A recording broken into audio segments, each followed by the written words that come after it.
رب اشرح لی صدری ویسر لی امری واحلل عقدۃ من لسانی یفقہوا قولی۔ آج دوبارہ یہ دعا میں نے اس لیے کی ہے کہ مجھے بہت احساس ہے کہ آج کے مضامین کچھ پیچیدہ بھی ہیں، مشکل بھی ہیں، کچھ طوالت طلب بھی ہیں، اور پھر یہ کہ ایک سے زائد موضوعات پر گفتگو بھی کرنی ہے، لہذا خاص طور پر اللہ تعالیٰ کی نصرت اور تائید کی ضرورت ہے۔ میں بیرون سفر سے واپس آیا تھا تو پہلا جمعہ 13 اکتوبر کو یہاں ہوا تھا، اور شاید یاد ہو کہ میں نے اس مرتبہ ایک بہت اہم موضوع پر گفتگو کی تھی، امریکی معاشرے کے نئے رجحانات، ایکسٹریم رائٹ، کرسچین ملیشیاز، ایک سول وار کا اندیشہ بلکہ اس کا نعرہ، یہودیوں کے خلاف تقریباً وہی رد عمل کہ جو کبھی جرمنی میں پیدا ہوا تھا۔ یہ بہت معنی خیز بات ہے، بہت اہم بات ہے، اور آئندہ کے آنے والے جو بھی حالات و واقعات ہیں اس میں اس کو بڑا فیصلہ کن کردار ادا کر رہا ہے۔ اور میں نے عرض کیا تھا کہ اس کا نتیجہ یہ ہے کہ اب جو زائنزم ہے اور یہودی استعمار کی جو ایک تحریک تھی وہ ڈیسپریٹ ہو گئی ہے کہ اس سے پہلے کہ امریکہ سے ان کی جڑیں بالکل اکھڑ جائیں اور پھر خود انہیں امریکہ کا وہ حشر کرنا پڑے جو وہ سوویت یونین کا کر چکے ہیں، اور وہ اس پر قادر ہیں، وہ کر سکتے ہیں، لیکن اس سے پہلے وہ چاہتے ہیں کہ امریکہ کو استعمال کر کے افریقہ اور ایشیا کے اوپر اپنی گرفت مکمل کریں۔ تو در حقیقت اس وقت کے حالات میں جو سب سے اہم پہلو ہے وہ یہ ہے، 20 اکتوبر کا ہمارا اصل میں جمعہ جو تھا وہ سالانہ اجتماع چونکہ ہمارا تھا، مینار پاکستان کے سائے میں ہم نے اپنا اجتماع منعقد کیا۔ ایک موضوع میرا ہے جس پر بڑی مفصل 2 گھنٹے کی گفتگو وہاں ہوئی، اگرچہ اس سے پہلے اجمالاً پہلے بھی گفتگویں ہو چکی تھی، کہ یہ سلطنت خداداد پاکستان، اس کا مستقبل کیا ہے؟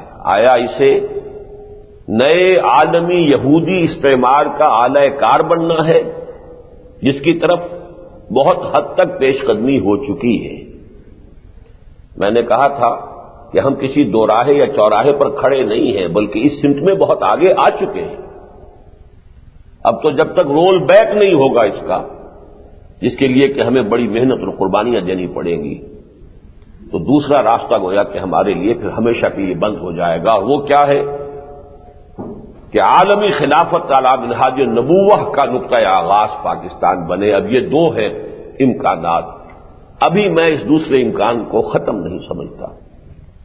اس کے بعد اصل میں 27 تاریخ کو جو جمعہ آیا تو سالانہ اجتماع میں جو 2 گھنٹے کی 4-5 تقریریں ہوئیں، اس کے علاوہ بھی کچھ اور پروگرام تھے، تو میں تھکا ہوا بھی بہت تھا اور میرا گلا بہت خراب تھا، تو میں نے اس جمعے کی رخصت کی اور ذرا یہاں سے باہر بھی چلا گیا تھا دیہات میں، اور ایک دیہاتی مسجد میں نے جمعہ ادا کیا ہے۔ یہ بھی ایک تجربہ ہے جو اس سے پہلے شاید مجھے کبھی نہیں ہوا۔ اس سے پہلے اگر کبھی دیہات میں گیا بھی ہوں تنظیم اسلامی کے دوروں کے دوران، وہاں بھی پھر جمعے کی تقریر میری ہوتی تھی، لیکن اس مرتبہ میں نے ایک مقتدی کی حیثیت سے ایک گاؤں کی مسجد میں جمعہ ادا کیا۔ وہ ایک تجربہ ہے، بس اس کا صرف اس اعتبار سے ذکر کر رہا ہوں۔ 3 نومبر کا جمعہ کراچی میں تھا، وہاں میرا موضوع وہی تھا جو آج یہاں پہلا موضوع ہے، یعنی دجالی فتنہ، دجال اکبر اور مسیح الدجال، احادیث نبویہ کی روشنی میں، یہ اس کا گویا کہ پورا عنوان ہے۔ آپ میں سے بہت سے حضرات جو ہیں اخباری اطلاع میں اس کو دیکھ چکے ہوں گے۔ اس موضوع پر میں نے وہاں 2 گھنٹے تقریر کی، لیکن یہ کہ ابتدائی مباحث پر کچھ وقت زیادہ صرف ہو گیا، تو جو آخری اور اہم تر حصہ ہے اس کا میں حق ادا نہیں کر پایا، ورنہ شاید آج میں یہاں دوبارہ اس موضوع پر گفتگو نہ کرتا، اس لیے کہ اس کے کیسٹس بھی تیار ہو گئے ہیں، آڈیو بھی اور ویڈیو بھی، تو یہ مضمون جو ہے اس کے حوالے سے اگر میں سمجھتا کہ بات پوری ہو گئی ہے تو آج پھر میں یہاں اس کو دہراتا نہیں، لیکن میں نے وہاں بھی اعلان کیا تھا کہ اس کا آخری اور اہم تر حصہ چونکہ تشنا رہ گیا، اس لیے میں لاہور میں انشاءاللہ اس کو بیان کروں گا۔ بہرحال آج میں نے یہ سارا جائزہ اس لیے لیا ہے کہ ایک تسلسل قائم ہو جائے، اس لیے کہ ہمارے یہ جمعے کے کیسٹس جو ہیں یہ پوری تنظیم اسلامی جو ہماری ہے امریکہ میں بھی اور دوسری جگہوں پر پورے پاکستان میں یہ پہنچتے ہیں، تو یہ ساری باتیں جو ہے وہ سب لوگوں کے علم میں آ جائیں گی۔ بہرحال چونکہ موضوعات آج کے طویل ہیں، اس لیے میں نے پہلے ہی سے خبردار کر دیا تھا اخباری اطلاع میں کہ تاخیر کے لیے ذہناً تیار رہیں۔ یہ جو پہلا موضوع ہے بہت اہم موضوع ہے، دجال اور دجالی فتنہ، دجال اکبر مسیح الدجال۔ اس کے ضمن میں وہ مضامین جو کراچی میں تفصیل سے بیان کر چکا ہوں، تیزی سے اجمالاً ان پر سے بھی گزروں گا، ورنہ یہ کہ وہ مضمون کا تسلسل تو قائم نہیں رہ سکے گا۔ 20ویں صدی عیسوی میں، بلکہ کہنا چاہیے کہ 19ویں صدی کے اواخر ہی سے وہ ہندوستان جو پہلے تھا، جس سے ساؤتھ ایشیا کہتے ہیں یا بر عظیم پاک و ہند کہتے ہیں، اس میں دو فتنے بیک وقت اٹھے ہیں، اور ان دونوں فتنوں کا ایک نتیجہ یہ نکلا ہے کہ حدیث نبوی سے مسلمانوں کو بالعموم بودھ پیدا ہو گیا۔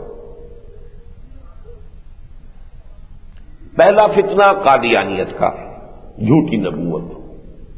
اگرچہ نبوت کا دعویٰ تو غلام احمد قادیانی نے اس صدی کے آغاز میں کیا ہے 1905 میں، لیکن بہرحال اس کے دعوی اس سے پہلے بھی مہدی موعود ہونے کا دعویٰ اور مسیح موعود ہونے کا دعویٰ، یہ سارے دعوے تو رفتہ رفتہ جو ہے جیسے جیسے نشہ چڑھتا گیا تھا دماغ کو، ویسے ویسے جو ہے ان کے دعوے بڑھتے گئے۔ چونکہ مہدی موعود بھی اس نے کہا میں ہوں، مسیح موعود بھی میں ہوں، لہذا مسلمانوں کے اندر ایک رد عمل پیدا ہو گیا کہ ان حدیثوں میں جن میں اس کا تذکرہ ہے، ایک غلط کار شخص کو ان کی وجہ سے، ان کے حوالے سے یہ دعوے کرنے کا موقع مل گیا، تو ایک گویا کہ منفی نتیجہ برآمد ہوا۔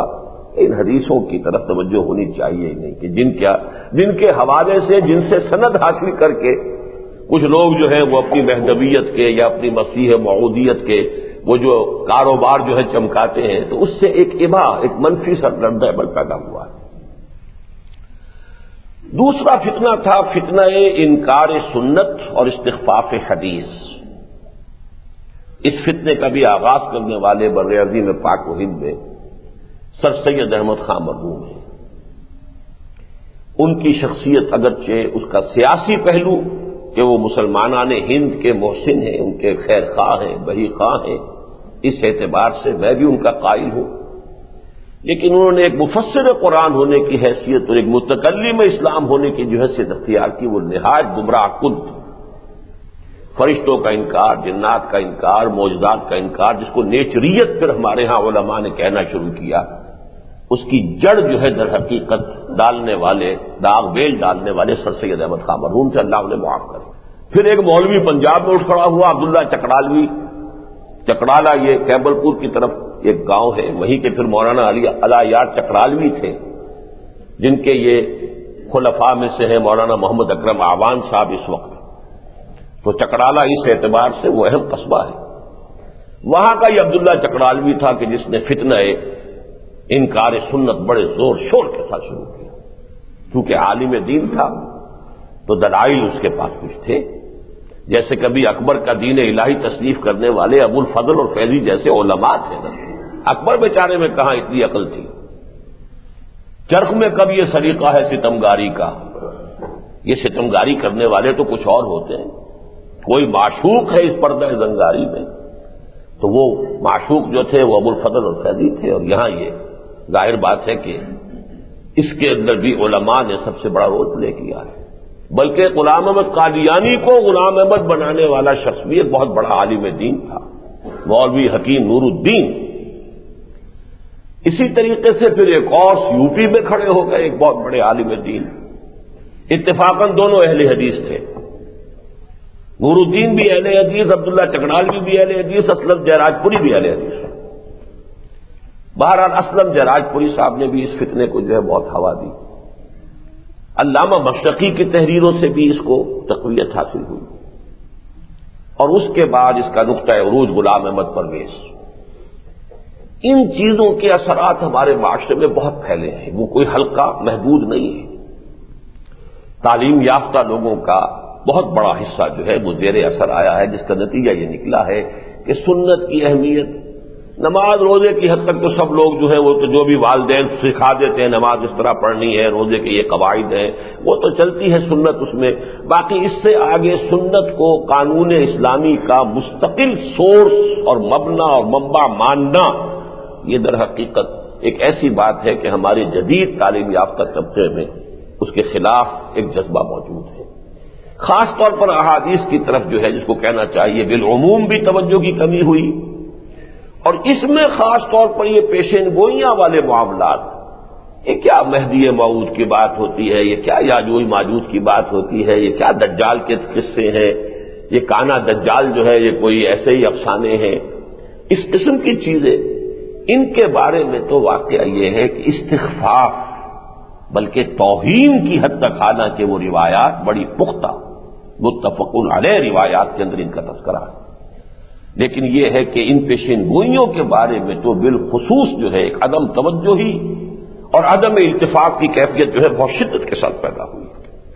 اس ضمن میں پیشین گوئیوں کے معاملے میں ایک خیال یہ بھی پیدا ہوا، کسی حد تک صحیح بھی تھا، یہ جو پیشین گوئیاں ہیں مہدی آئیں گے تو معاملات درست ہوں گے، اس کی وجہ سے مسلمانوں میں بے عملی پیدا ہوگی، اب جب مہدی آئیں گے تبھی ٹھیک ہوگا، مسیح موعود آئیں گے تبھی معاملات درست ہوں گے، تبھی اسلامی حکومت قائم ہوگی، تبھی خلافت علی منہاج النبوہ کا قیام عمل میں آئے گا، لہذا اب انتظار کرو۔ ایک حالت منتظرہ کی کیفیت جس میں کہ خود عمل کرنے اور جد و جہد کرنے کا مادہ پھر جو ہے کمزور پڑتا ہے، یہ میں سمجھتا ہوں کہ ایک صحیح بات تھی کہ جو لوگوں کی طرف سے آئی،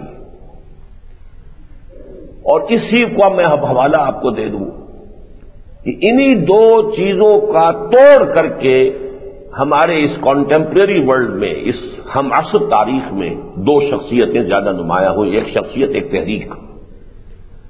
آیت اللہ خمینی نے ایران کے اہل تشیع کو آمادہ کیا کہ مسیح کے انتظار، مہدی کے انتظار میں مت بیٹھے رہو کہ امام غائب جو ہے وہ جب حاضر ہوں گے، جب ظاہر ہوں گے تبھی ہم کچھ کریں گے، بلکہ جب وہ آئیں گے وہ اپنا کام کریں گے، ہمیں اپنا فرض اب بھی تو ادا کرنا چاہیے، ان کے لیے راستہ صاف ہی کرنا چاہیے، تمہید کرنی چاہیے، جد و جہد کرنی چاہیے تاکہ آنے والے کا راستہ صاف ہو۔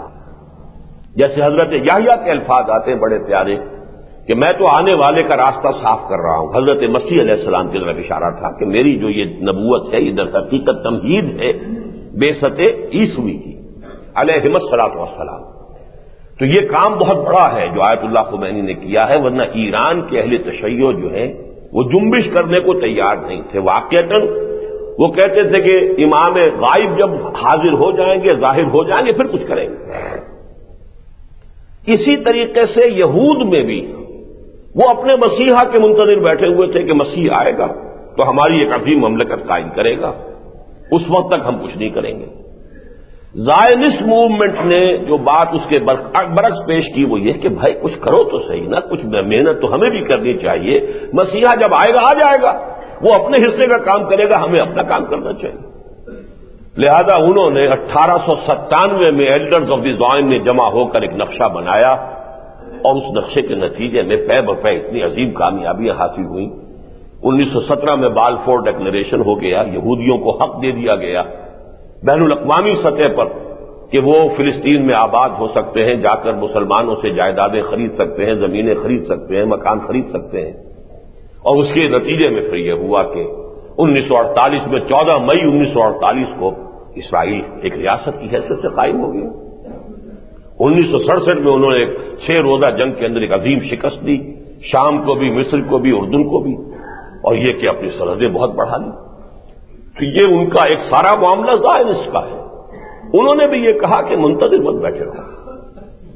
میں اسی کی ایک مثال قرآن سے دینا چاہتا ہوں کہ جو لوگ یہ سمجھتے ہیں کہ ان پیشین گوئیوں کا یہ نتیجہ نکلتا ہے، یہ نتیجہ نکلنے کا امکان تو ہے، لیکن ایک مسلمان کے لیے یہ نتیجہ نہیں نکلنا چاہیے۔ اور پیشین گوئی اگر ایسی ہی کوئی ہلکی شے ہوتی تو میں مثال دے رہا ہوں، قرآن مجید میں سورہ روم کی پہلی 3 آیات کے اندر پیشین گوئی آئی، الف لام میم غلبت الروم فی ادنی الارض وهم من بعد غلبهم سیغلبون فی بضع سنین للہ الامر من قبل ومن بعد وَيَوْمَئِذٍ يَفْرَحُ الْمُؤْمِنُونَ صدق اللہ العظیم۔ اب اس کا ایک تاریخی پس منظر ہے۔ بہت عرصے سے دو سپر پاور دنیا کی تھیں، ایران اور روم، سلطنت کسریٰ، سلطنت روما، سلطنت قیصر۔ تاریخ جھولا جھول رہی تھی، کبھی رومی آگے بڑھتے تھے، ایرانیوں کو پیچھے دھکیل دیتے تھے، کبھی ایرانی آگے بڑھتے تھے، شام اور ایشیائے کوچک پر قبضہ کر کے، اور رومیوں کو یورپ میں دھکیل دیتے تھے۔ یہ ہوتا رہا۔ اتفاق یہ ہوا ہے کہ ادھر حضور صلی اللہ علیہ وسلم پر وحی کا آغاز ہوا 610 عیسوی میں، ادھر یہ کہ کسریٰ نے شکست پر شکست دینی شروع کی رومیوں کو،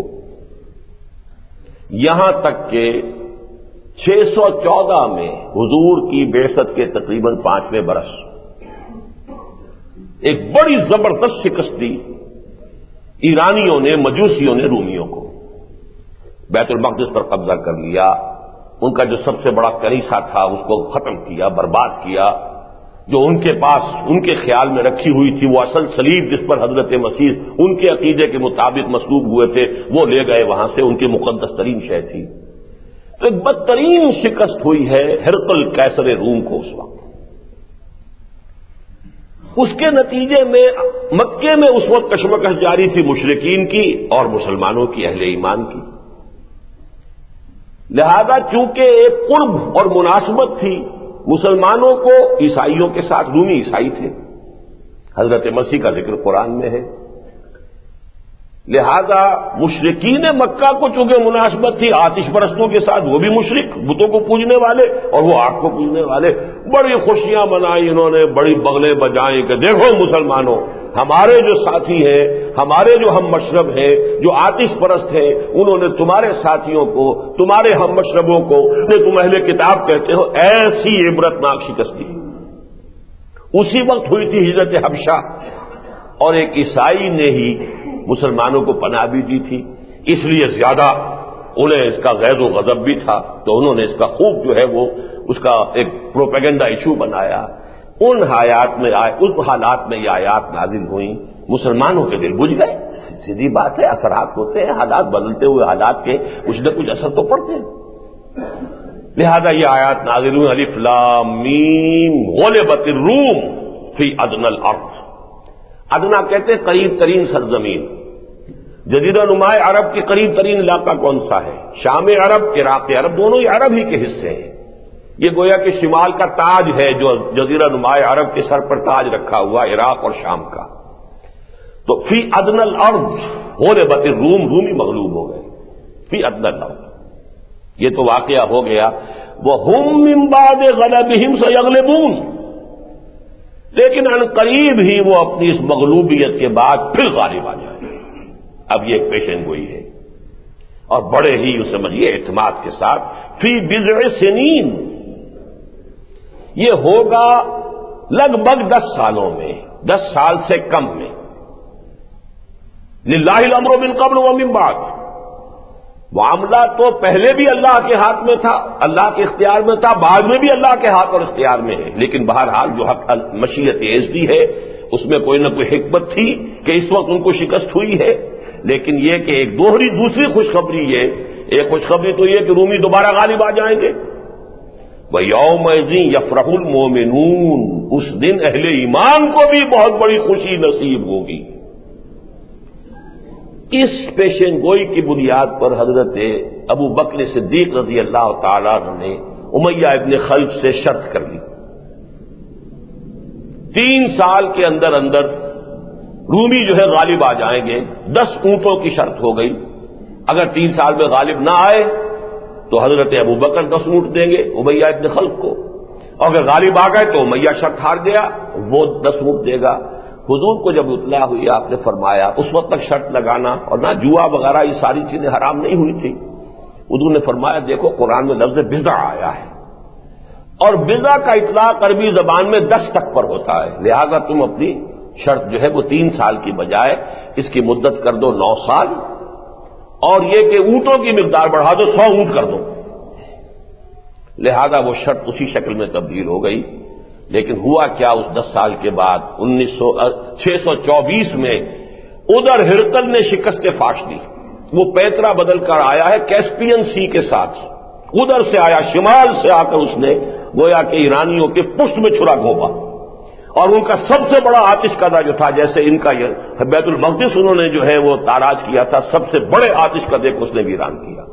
اور پھر اس نے فتح حاصل کی اور بالآخر جو ہے وہ صورتحال بالکل بدل گئی.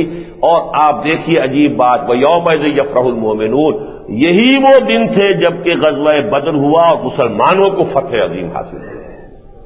2 پیشن گوئیاں پوری ہو گئی. الف لام میم، غلبت الروم فی ادنی الارض وهم من بعد غلبهم سيغلبون في بضع سنين لله الامر من قبل ومن بعد وَيَوْمَئِذٍ يَفْرَحُ الْمُؤْمِنُونَ. اہل ایمان کو دوہری خوشیاں نصیب ہوئیں. ایک طرف رومیوں کی فتح سے خوشی ہوئی، اس لیے کہ بہرحال آتش پرست مجوسی تھے، ان کے اوپر بہرحال اہل کتاب میں ایک طبقہ ہے کہ جو غالب آ گیا. دوسری طرف اللہ تعالیٰ نے یوم الفرقان کا مشرکین مکہ پر مسلمانوں کو فتح عظیم عطا فرمائی. اب یہ ہے پیشن گوئی. اس کا نتیجہ صحابہ کرام نے یہ تو نہیں نکالا تھا کہ اب کیونکہ اللہ نے کہہ دیا غلبہ ہو جائے گا اور ہمیں بھی خوشی نصیب ہو جائے گی، ہم ہاتھ پاؤں توڑ کے بیٹھ رہے.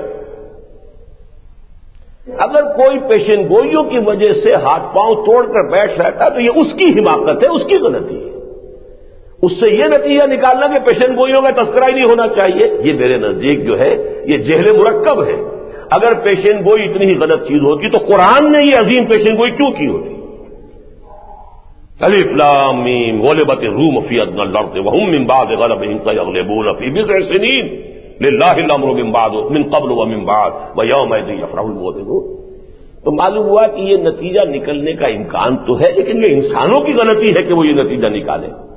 اصل تو یہ کہ جو حالات پیش آنے والے ہیں ان کی خبریں انبیاء دیتے رہے، اس حوالے سے وہ پیشن گوئیاں ہیں. ان پر انسان غور کرے، ان کو سمجھے.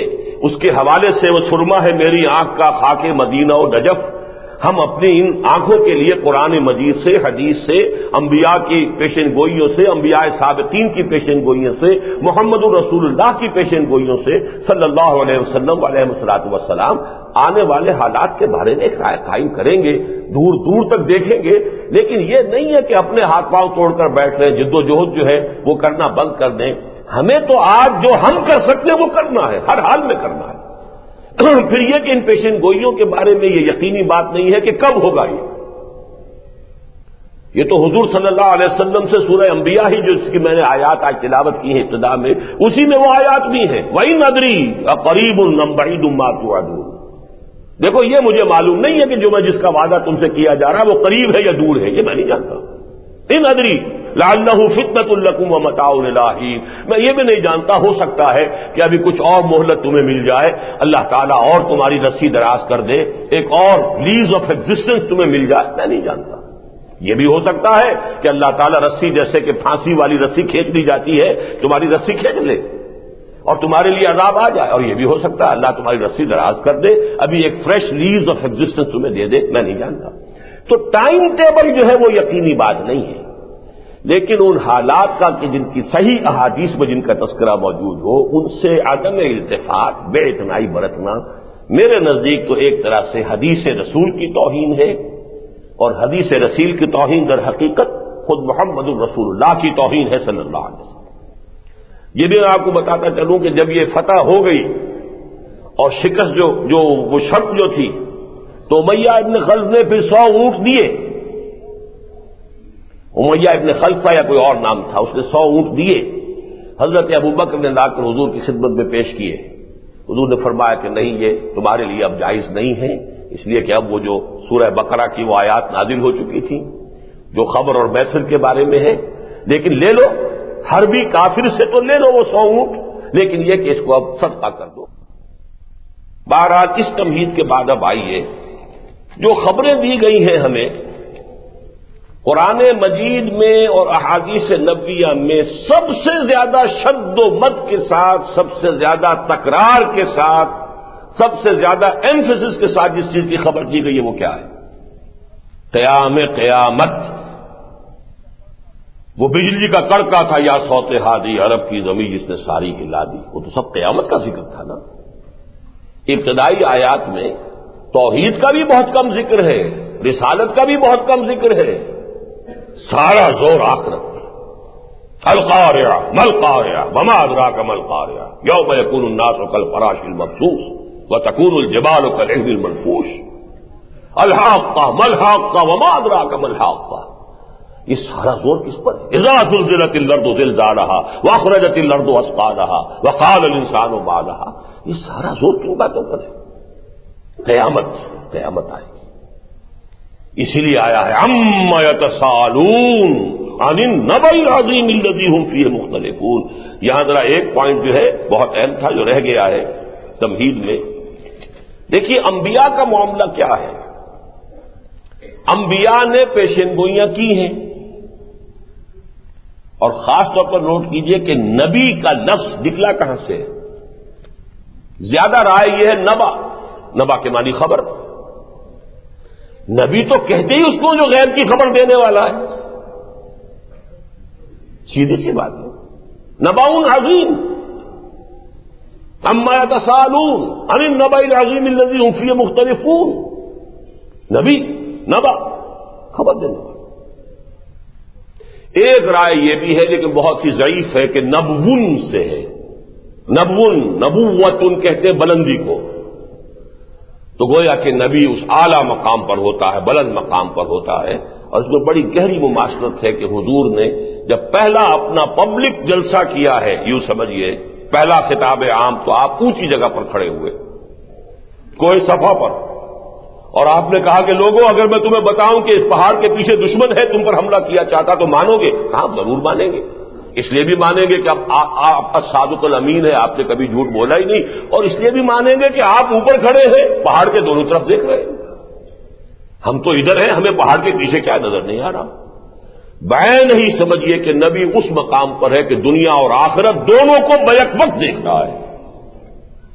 ہماری نگاہ دنیا کے سامنے، یہی تو فرق ہے۔ تو نبی تو خبر دینے والا ہے۔ غیب وہ بھی تھا کہ جو اس وقت جو عام لوگوں کی نگاہوں سے پوشیدہ تھا، اور غیب وہ بھی ہے کہ جو آئندہ آنے والے حالات ہیں وہ بھی تو غیب ہی ہے نا۔ مستقبل کو تو غیب کے پردے میں ہوتا ہے، کیا حالات آنے والے وہ بھی غیب ہے۔ اس وقت بھی ملائکہ بھی موجود تھے لیکن عالم غیب میں تھے، جنات بھی تھے وہ بھی ہمیں نظر نہیں آتے تھے۔ اللہ تعالیٰ جو اصل ہستی ہے جس پر سارے ایمان اور یقین کا دار و مدار ہے، ایمان کا اور اسلام کا، وہ بھی غیب میں ہے یا ہم غیب میں ہے۔ بہرحال ایک پردہ غیب جو ہے وہ ہمارے اور اس کے درمیان تو ہے نا۔ تو نبی تو در حقیقت اس کے لفظ کا اشتقاق ہی جو ہے نبا سے ہو یا نبون سے ہو، ان دونوں کا مفہوم ہی یہ ہے کہ در حقیقت وہ خبریں دینے والے۔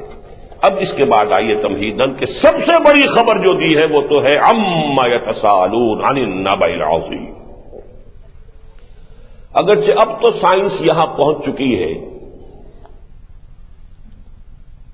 کہ دنیا یہ کائنات ختم ہو جائے گی۔ کچھ عرصے تک پہلے تک جب تک کہ نیوٹونین ایرا چل رہا تھا فزکس میں، خیال یہ تھا کہ یہ ایور لاسٹنگ ہے، اس کو کبھی ختم نہیں ہونا۔ میٹر از انڈسٹرکٹیبل، میٹر ڈسٹرائے ہو ہی نہیں سکتا، ختم کیا ہی نہیں جا سکتا، تو کیسے ختم ہو جائے گی؟ یہ میٹر ہی ہے نا۔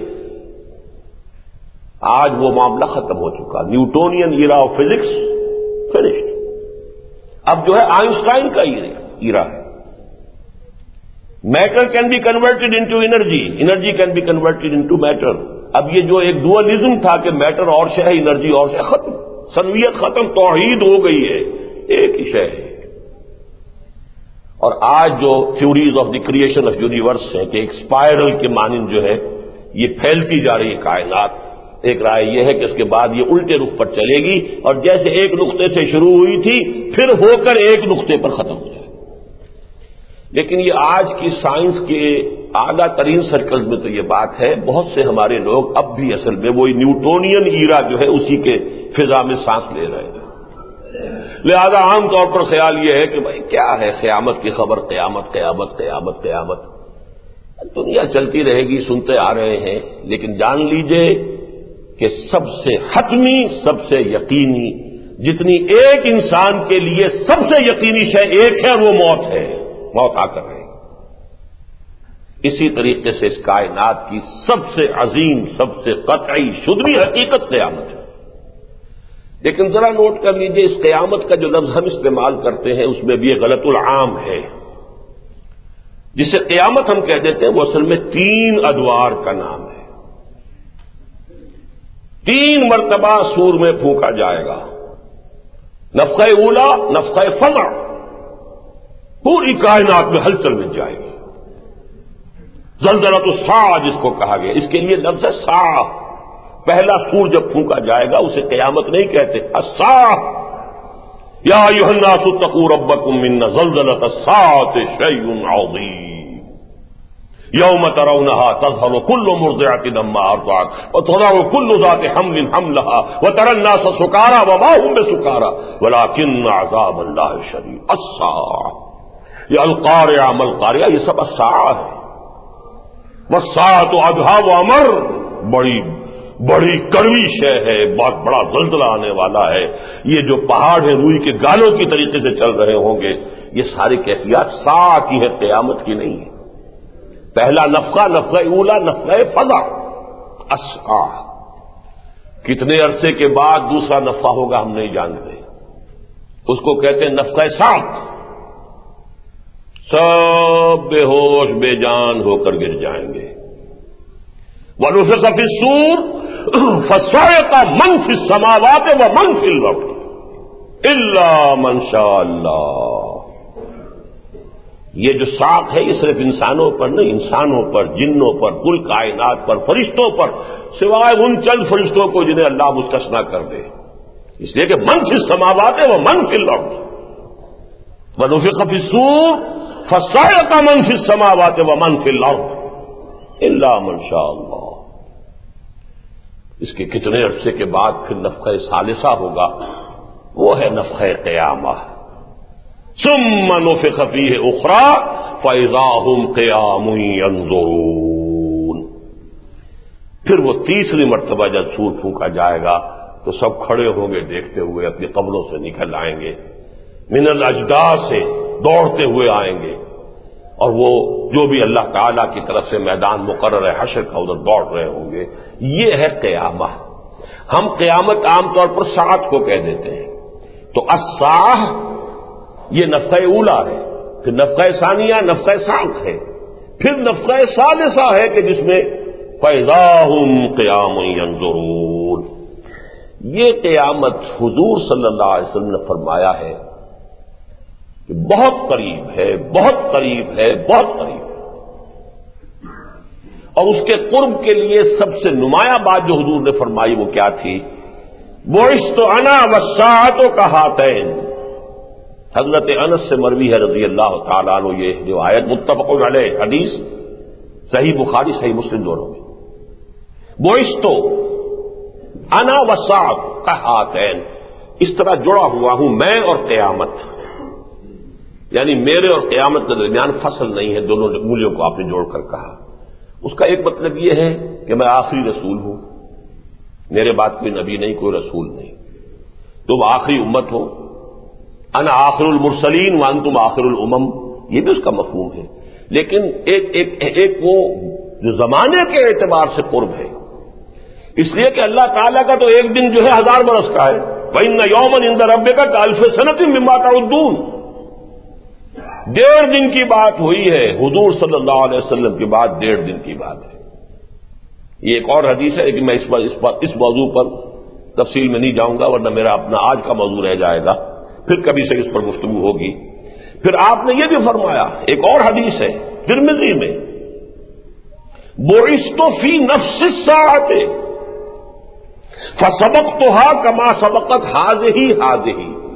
آپ نے فرمایا ان دونوں انگلیوں میں سے جتنی یہ آگے نکلی ہوئی ہے اس انگلی سے، بس اتنا ہی میں پہلے آ گیا ہوں، ورنہ میں تو در حقیقت قیامت ہی میں پیدا کیا گیا ہوں۔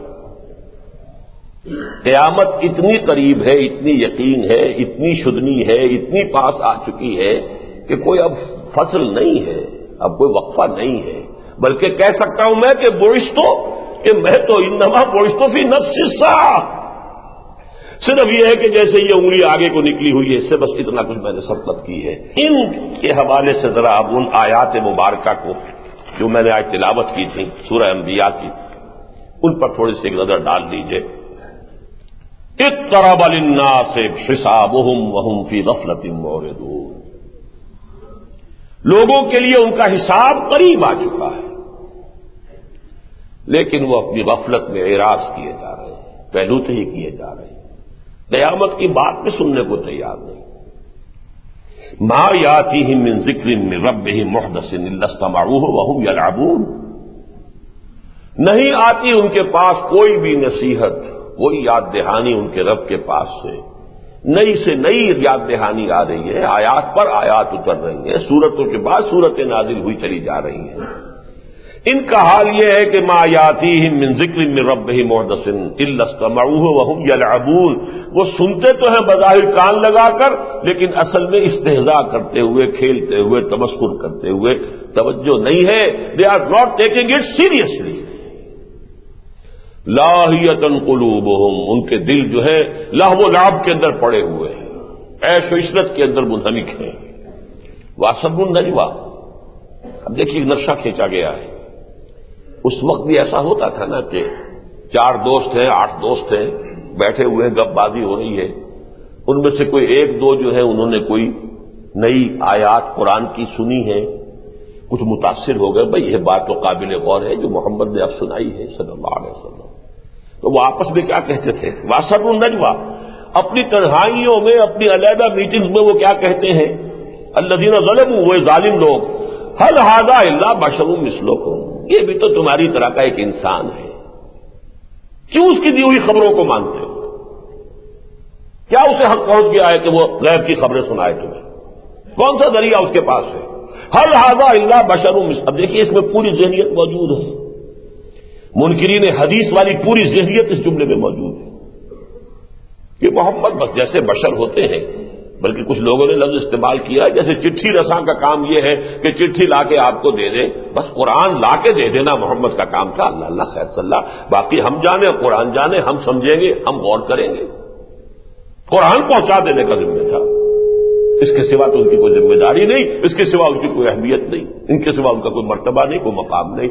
ہاں اپنے زمانے میں وہ مسلمانوں کے امیر بھی تھے، اس لیے قرآن میں کہا گیا کہ اطاعت کرو، مطلب ہے امیر کی اطاعت کرو۔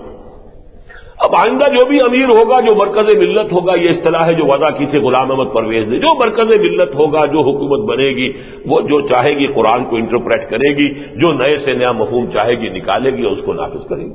محمد الرسول اللہ کی تشریحات، توضیحات، آپ نے جو کچھ بیان کیا ہے اس سے وہ کوئی مستقل نہیں ہے، دائمی نہیں، یہ ہے اصل میں وہ ذہنیت۔ لاہیۃ قلوبہم واسروا النجویٰ الذین ظلموا هل ھذا الا بشر مثلکم افتاتون السحر وانتم تبصرون، تو کیا ہو گیا ہے تمہیں؟ تمہاری مت ماری گئی ہے، ایک جادو ہے جو وہ استعمال کر رہے ہیں، تم جادو کے پھندے میں پھنس رہے ہو۔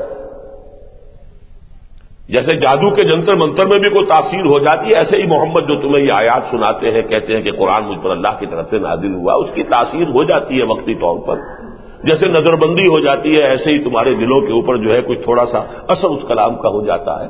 افتاتون السحر وانتم تبصرون۔ اگر نوٹ کیجئے سورہ مبارکہ کی ایک عجیب شان ہے، آخری رکوع میں پھر یہی لفظ آتا ہے اقتربا، جو پہلی شروع کیا اقترب للناس حسابہم، اور اس کی شرح میں کر چکا کہ حضور فرما رہے ہیں کہ بعثت انا والساعۃ ہاتین، انما بعثت فی نفس الساعہ، میں تو خود قیامت ہی میں گویا کہ بھیجا گیا ہوں، اتنا قریب ہے وہ قیامت کا معاملہ۔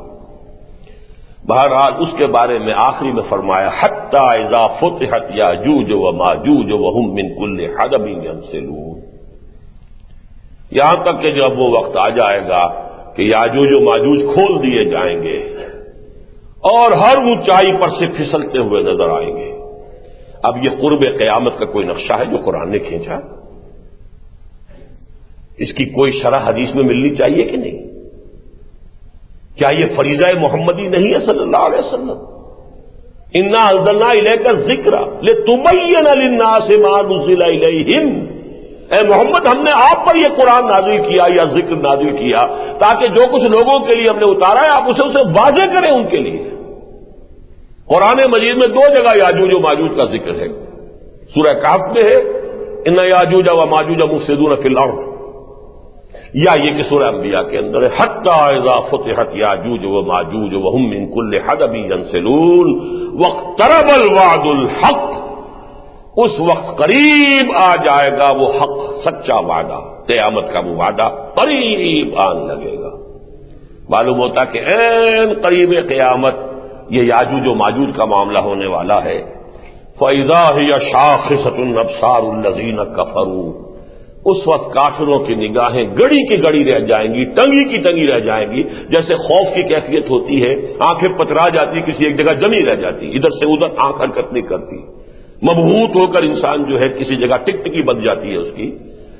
فَإِذَا هِيَ شَاخِصَةٌ أَبْصَارُ الَّذِينَ كَفَرُوا، اس وقت وہ کہیں گے، آج مذاق اڑا رہے ہیں، استہزاء کر رہے ہیں، حدیثوں کا استخفاف کر رہے ہیں، ان کا مذاق اڑا ہے، کہاں یہ مہدی وہدی، کیا یہ دجال وجال کے قصے، چھوڑو دفع کرو، ان باتوں کی کوئی اہمیت نہیں ہے، ان کی طرف توجہ کرنا۔ اور میں آپ سے عرض کر دوں، برا نہ مانے، جدید پڑھے لکھے لوگوں کے علاوہ میں نے تو خود بہت سے علماء کے ساتھ گفتگو کی ہے کہ جو اس انداز میں بات کرتا،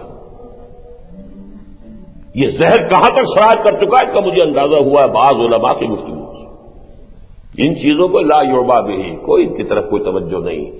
پھر یہ کہ کیا اس کا کہ وہ توجیہ کرتے ہیں کہ پورے ابواب، کتاب الفتن، کتاب الملاحم، کتاب اشراط الساعہ، حدیث کے اندر پورے ابواب، دجال اور اس کی صفات اور اس کے حالات، پورا باب، ابن سیاد کا پورا جو قصہ ہے، تمیم داری کی لمبی طویل حدیث، یہ ساری باتیں کائے کے لیے پھر؟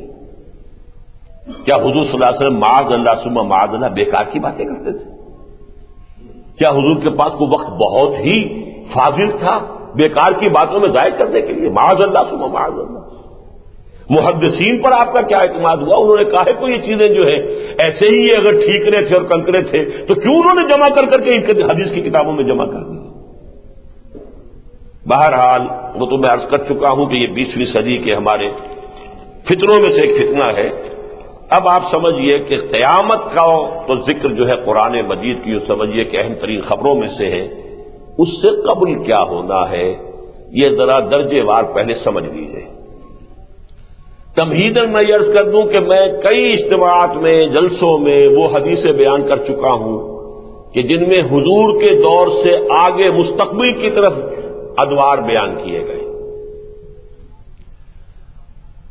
حضرت نعمان بن بشیر رضی اللہ تعالیٰ عنہ کی حدیث، پہلا دور نبوت، دوسرا دور خلافت علی منہاج النبوہ یعنی خلافت راشدہ، تیسرا دور مسلمانوں کی ملوکیت ملکن عاضن، چوتھا دور غیروں کی غلامی ملکن جبرین، پانچواں دور پھر خلافت راشدہ علی منہاج النبوہ۔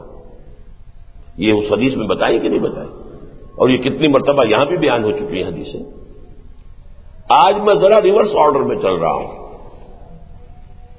اس سا کے بعد میں نے 3 ادوار گنا دیے، سا، نفخہ اولا، نفخہ ثانیہ، نفخہ ثالثہ، قیامہ۔ لیکن اس سے پہلے کیا ہے؟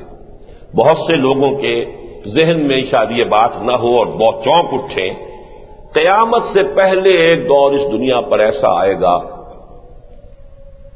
اسلام اور ایمان کا بالکل خاتمہ ہو جائے گا، کفر اور شرک ہی شرک سے پوری دنیا بن جائے۔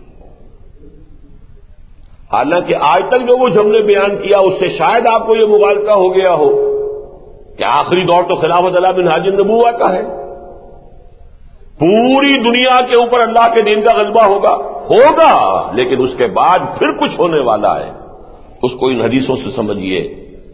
ایک حدیث مسلم شریف کی حضرت انس بن مالک سے، حضور نے فرمایا لا تقوم الساعة حتى لا يقال في الارض اللہ اللہ، اور ایک روایت انہی سے لا تقوم الساعة على احد يقول اللہ اللہ، اس دنیا میں جب تک ایک انسان بھی اللہ کا نام لیوا، اللہ اللہ کہنے والا ہے، قیامت نہیں آ سکتی۔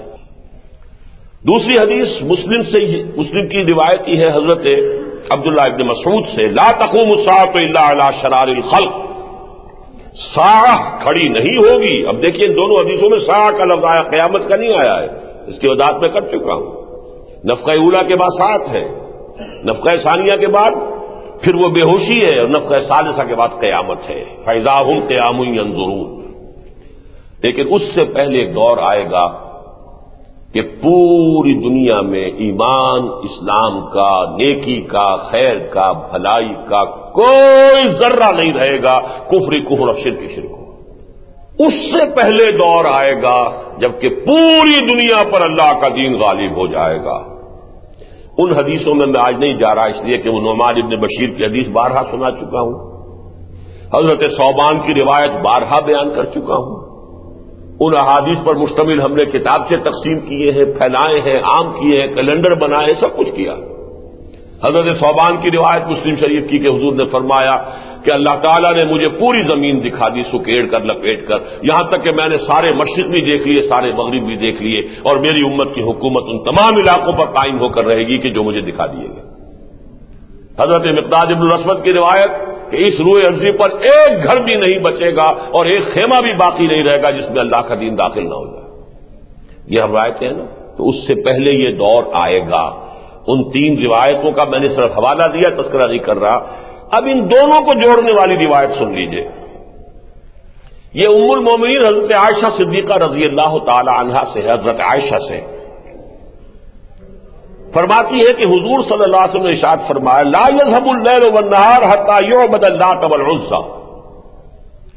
یہ دن اور رات کا نظام ختم نہیں ہوگا، یعنی یہ وہی کائنات ساتھ جب درہم برہم ہو جائے گا، جب سورج مغرب سے نکلے گا اور چاند جو ہے سورج میں جا کر دھنس جائے گا، تو یہ تو ایک جو ہے پورا نظام جو ہے وہ گویا کہ اس کے اندر جو ہے خلل واقع ہو جائے گا. حضور نے فرمایا لا يذهب الليل والنهار، یہ دن اور رات کا نظام ختم نہیں ہوگا حتی یعبد اللات والعزى، یہاں تک کہ لات اور عزیٰ کی پرستش کی جانے لگے. ام المومنین فرماتی ہیں میں نے حیران ہو کر فقلت، تو میں نے ایک سوال کیا، میں نے عرض کیا یا رسول اللہ كنت لأظن حين أنزل الله هو الذي أرسل رسوله بالهدى ودين الحق ليظهره على الدين كله أن ذلك تاما. اے اللہ کے رسول، جب یہ آیت اتری تھی هو الذي أرسل رسوله بالهدى ودين الحق ليظهره على الدين كله، تو میں نے تو یہ سمجھا تھا کہ جب یہ صورت ہو جائے گی تو پھر ہمیشہ رہے گی، کبھی ختم نہیں ہوگی، تا قیامت یہی شکل رہے گی، دین کا غلبہ ہی رہے گا، نظام خلافت ہی جو ہے وہی ذوفشاں رہے گا پورے ارضی پر. ان ذالک تاما، میں نے تو یہ سمجھا تھا. حضور نے فرمایا نہیں، قال انہ سیکون من ذالک ما شاء اللہ، یہ تو ہوگا، اللہ کے دین کا غلبہ بھی ہوگا، خلافت علی منہاج النبوہ پورے روئے ارضی پر قائم ہوگی. انہ سیکون من ذالک ما شاء اللہ ثم یبعث اللہ ریحا طیبۃ، پھر اللہ تعالیٰ ایک بڑی خوشگوار ہوا چلائے گا. غور سے سنیے. فتوفى كل من كان في قلبه مثقال حبة من خردل من الایمان، تو جس شخص کے دل میں رائی کے دانے کے برابر بھی ایمان ہوگا اس کے اوپر موت کی نیند طاری ہو جائے گی. وہ ایک خاص اللہ کی ایک رحمت ہے کہ اہل ایمان کو ساعت کے شدائد سے بچا لیا جائے گا. ان زلزلۃ الساعۃ شیء عظیم، اہل ایمان کو وہ سختیاں اللہ نہیں دکھائے گا، بلکہ اس سے پہلے ایک ایسی ہوا چلائے گا.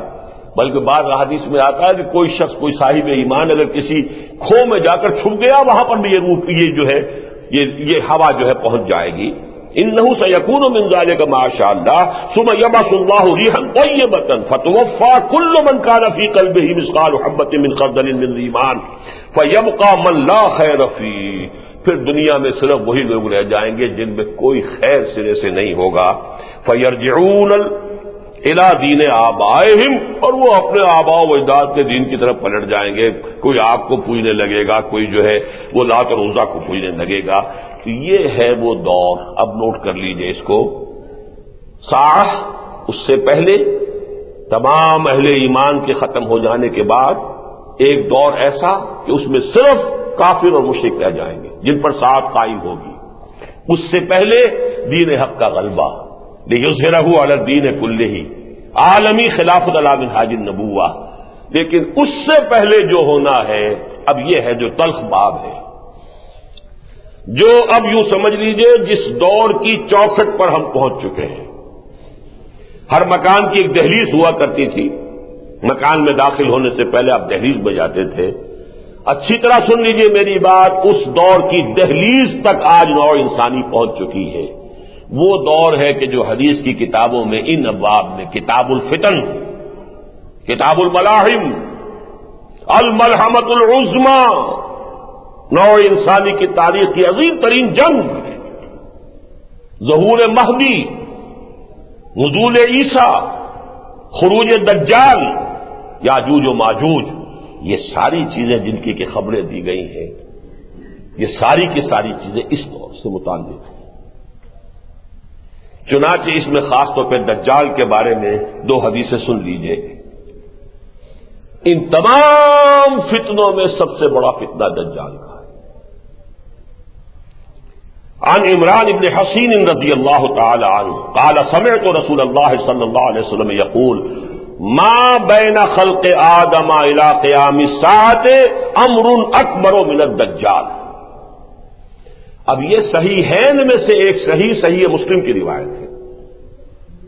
اگر ان روایات کو بھی آپ اٹھا کر پھینک دیں گے تو پھر دین کی امان ختم ہے، پھر تو وہی ہوگا جو منکرین حدیث کہتے ہیں۔ پھر اپنے قرآن کو پڑھیے اور جو سمجھ میں آئے اس پر عمل کر لیجیے، نکال دیجیے بیچ میں سے محمد رسول اللہ صلی اللہ علیہ وسلم کی تشریحات اور توضیحات اور آپ کے احکام۔ حضور فرما رہے ہیں کہ آدم کی تخلیق سے لے کر ساعت کے قائم ہونے تک دجال سے بڑا کوئی معاملہ نہیں۔ ما بین خلق آدم الی قیام الساعۃ امر اکبر من الدجال۔ ترمذی اور ابو داؤد کی روایت ہے، یہ بھی سن لیجئے۔ عن ابی عبیدہ بن الجراح رضی اللہ تعالی عنہ، جن کو حضور نے فرمایا امین هذه الامہ، ابو عبیدہ، قال سمعت رسول اللہ صلی اللہ علیہ وسلم یقول، فرماتے ہیں میں نے خود سنا محمد رسول اللہ کو فرماتے ہوئے انہ لم یکن نبی بعد نوح الا قد انذر الدجال قومہ، نوح کے بعد کوئی نبی ایسا نہیں گزرا جس نے اپنی قوم کو دجال کے خطرے سے آگاہ نہ کیا۔ وَإِنِّي أُنذِرُكُمُوهُ، اور میں بھی تمہیں اس سے خبردار کر رہا ہوں، اس کے بارے میں متنبہ کر رہا ہوں کہ ایک عظیم فتنہ ہے جو آ کر رہے گا۔ اب آئیے اچھی طرح سمجھیے دجال کا لفظ بنا کہاں سے ہے؟ دجل، اور یہ لفظ بھی بہت سے دوسرے عربی کے الفاظ کی طرح اردو میں مستعمل ہے۔ کتابی اردو جسے آپ کہتے ہیں، لٹریری اردو، اس میں تو ہے دجل و فریب، ملمہ، کسی شے کی حقیقت کے اوپر کوئی ہی اور شے کو لگا دیا جائے، پردہ پڑ جائے، اصل حقیقت چھپ جائے، ملمہ ہو گیا۔ تانبے پر پیتل پر سونے کا ملمہ کر دیا آپ نے، دیکھنے والے کو سونا نظر آ رہا ہے، حقیقت میں تانبا یا پیتل ہے۔ دجل و فریب، دھوکہ، فریب، یہ دجل ہے۔ اور سب سے پہلے نوٹ کیجئے کہ یہ لفظ آیا ہے حدیث میں تواتر کے ساتھ، ایسے لوگوں کے لیے جو نبی نہیں ہوں گے، نبوت کا دعویٰ کریں گے، دجال ہوں گے۔ یہ حدیث سن لیجئے، ابو داؤد اور ترمذی دونوں کے اندر روایت ہے، وَأَنَّهُ سَيَكُونُ مِنْ أُمَّتِي كَذَّابُونَ ثَلَاثُونَ، میری امت میں سے 30 اٹھیں گے جھوٹے، دجالون، کلہم یزعم انہ نبی اللہ، اور ان میں سے ہر ایک کا یہ گمان ہوگا، دعویٰ ہوگا کہ وہ اللہ کا نبی ہے، وانا خاتم النبیین لا نبی بعدی، جبکہ میں آخری نبی ہوں، میرے بعد کوئی نبی نہیں۔ ولا تزال طائفۃ من امتی علی الحق ظاہرین لا یضرهم من خالفهم حتی یاتی امر اللہ۔ اس میں ایک خوشخبری یہ بھی دی گئی کہ ایک طرف تو یہ بھی ہوگا دجال اٹھتے رہیں گے، 30 ہوں گے جو دعوی نبوت کریں گے، جھوٹے ہوں گے، کذاب ہوں گے، لیکن یہ کہ اللہ تعالیٰ میری امت میں یہ خوشخبری کا پہلو ہے، ایک گروہ کو ضرور حق پر قائم رہے گا، وہ حق ہی پر قائم رہیں گے یہاں تک کہ اللہ کا فیصلہ آ جائے۔ اب نوٹ کیجئے دجالی فتنہ کیا ہے، اس کی اصل حقیقت کیا ہے۔ ابھی ہم نے دجال کے لفظ کو اور دجال جھوٹے نبیوں کے نبوت کے دعوے داروں کے لیے دجال حدیث میں لفظ آیا۔ ہماری اس صدی میں اصل میں شاید بہت سے لوگوں کو یہ خیال ہو یہ 30 کی تعداد کیسے پوری ہوگی۔ 6-7 تو پیدا ہو گئے تھے بالکل ابتدائی دور میں، مسیلمہ کذاب اور اسود عنسی وغیرہ وغیرہ، پورے تو نام مجھے بھی یاد نہیں، لعنت اللہ علیہم اجمعین۔ وہاں سے چلتے جائیے محمد علی باب اور بہاء اللہ اور نہ معلوم کچھ لوگ تو وہ ہیں کہ جو معروف ہیں، بہت سے لوگ ایسے جن کا کہ پتہ نہیں چلتا۔ میں آپ کو اس صدی سے مثال دیتا ہوں کہ ایک شخص تو بہت معروف ہے، غلام احمد، جھوٹی نبوت کا دعوے دار، دجال غلام احمد قادیانی۔ ایک کا شاید آپ نے نام بھی نہ سنا ہو، یا شاید بہت سے لوگ ابھی تک اس کے بارے میں حسن ظن میں مبتلا ہو۔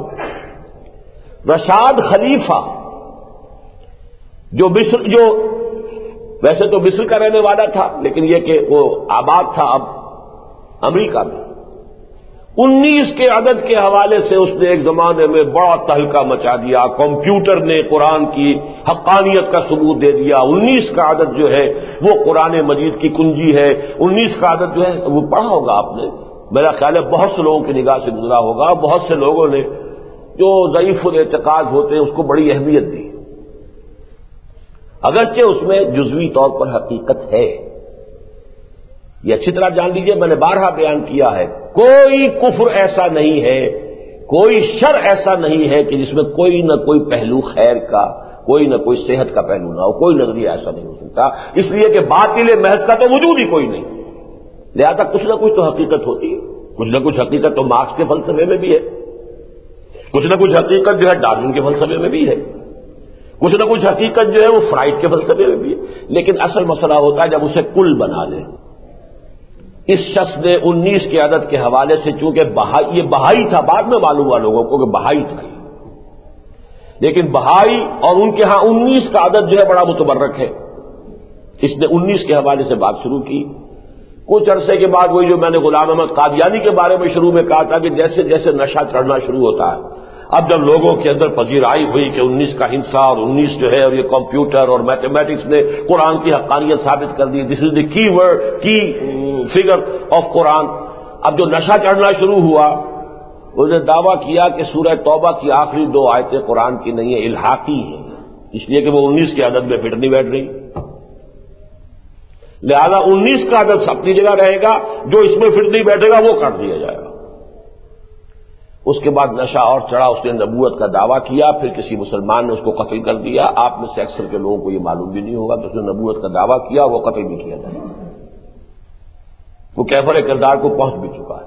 تو اس حوالے سے سمجھ لیجئے کہ یہ 30 کا عدد بڑا نہیں ہے۔ نہ معلوم اور کس کس علاقے میں اس قسم کے لوگ پیدا ہوئے ہوں جنہوں نے اتنی اہمیت اختیار نہ کی ہو کہ تاریخ میں ان کا تذکرہ محفوظ رہے، لیکن ایک بات واضح ہو گئی کہ حضور نے فرمایا۔ پھر یہ بھی کہ اب بہت سے معاملات میں احادیث کے اندر جو عدد آتا ہے ضروری نہیں کہ وہ عین وہی عدد جو ہے مراد ہو، بلکہ کثرت کے لیے بھی کسی عدد کے لفظ کا جو ہے وہ اظہار ہو جاتا ہے۔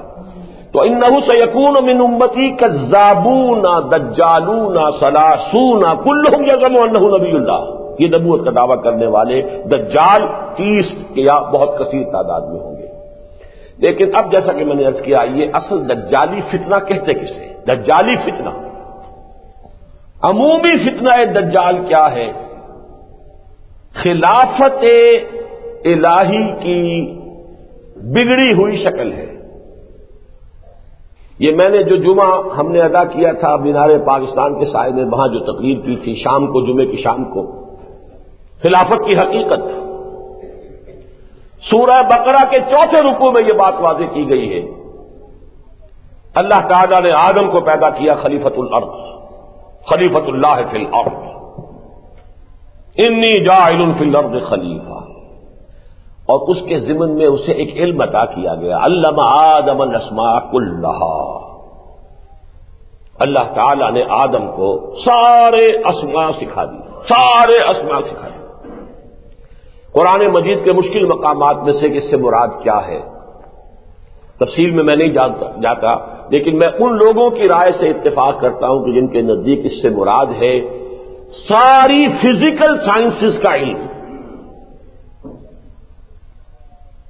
وہ پوٹینشلی آدم کو دے دیا گیا بالقوہ، اس لیے کہ ان فزیکل سائنسز اور ان تمام علوم کے حصول کا ذریعہ دے دیا گیا۔ ان السمع والبصر والفؤاد کل اولئک کان عنہ مسئولا۔ لو آدم تمہیں یہ سماعت بھی دے دی، یہ بصارت بھی دے دی، اور یہاں تمہاری کھوپڑی کے اندر ایک کمپیوٹر بھی رکھ دیا ہے، اب اس کے ذریعے سے علم حاصل کرو۔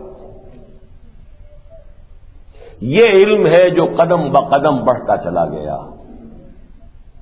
اور اس علم کے نتیجے میں انسان نے کائنات کی تسخیر کی ہے۔ اس مقام تک انسان درجہ بدرجہ پہنچ رہا ہے، اس کائنات میں اللہ خالق مالک قادر مطلق، اور اس کے نیچے انسان، سارے فرشتے بھی اس کے تابع ہیں۔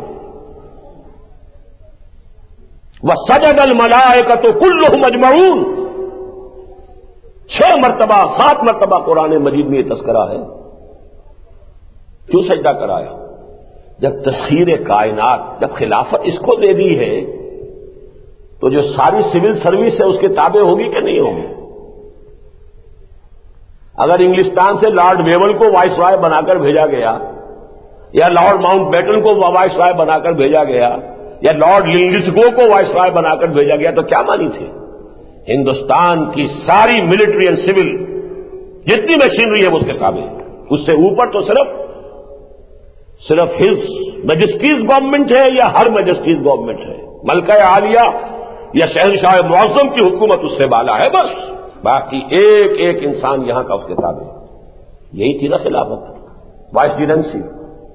آدم کو وائس رائے بنا کر بھیجا گیا ہے، اور یہاں سول سروس ہے اللہ کی، یہ فرشتے ہیں، سارا کائنات کا نظام جو چلا رہے کون ہے؟ فرشتے ہیں۔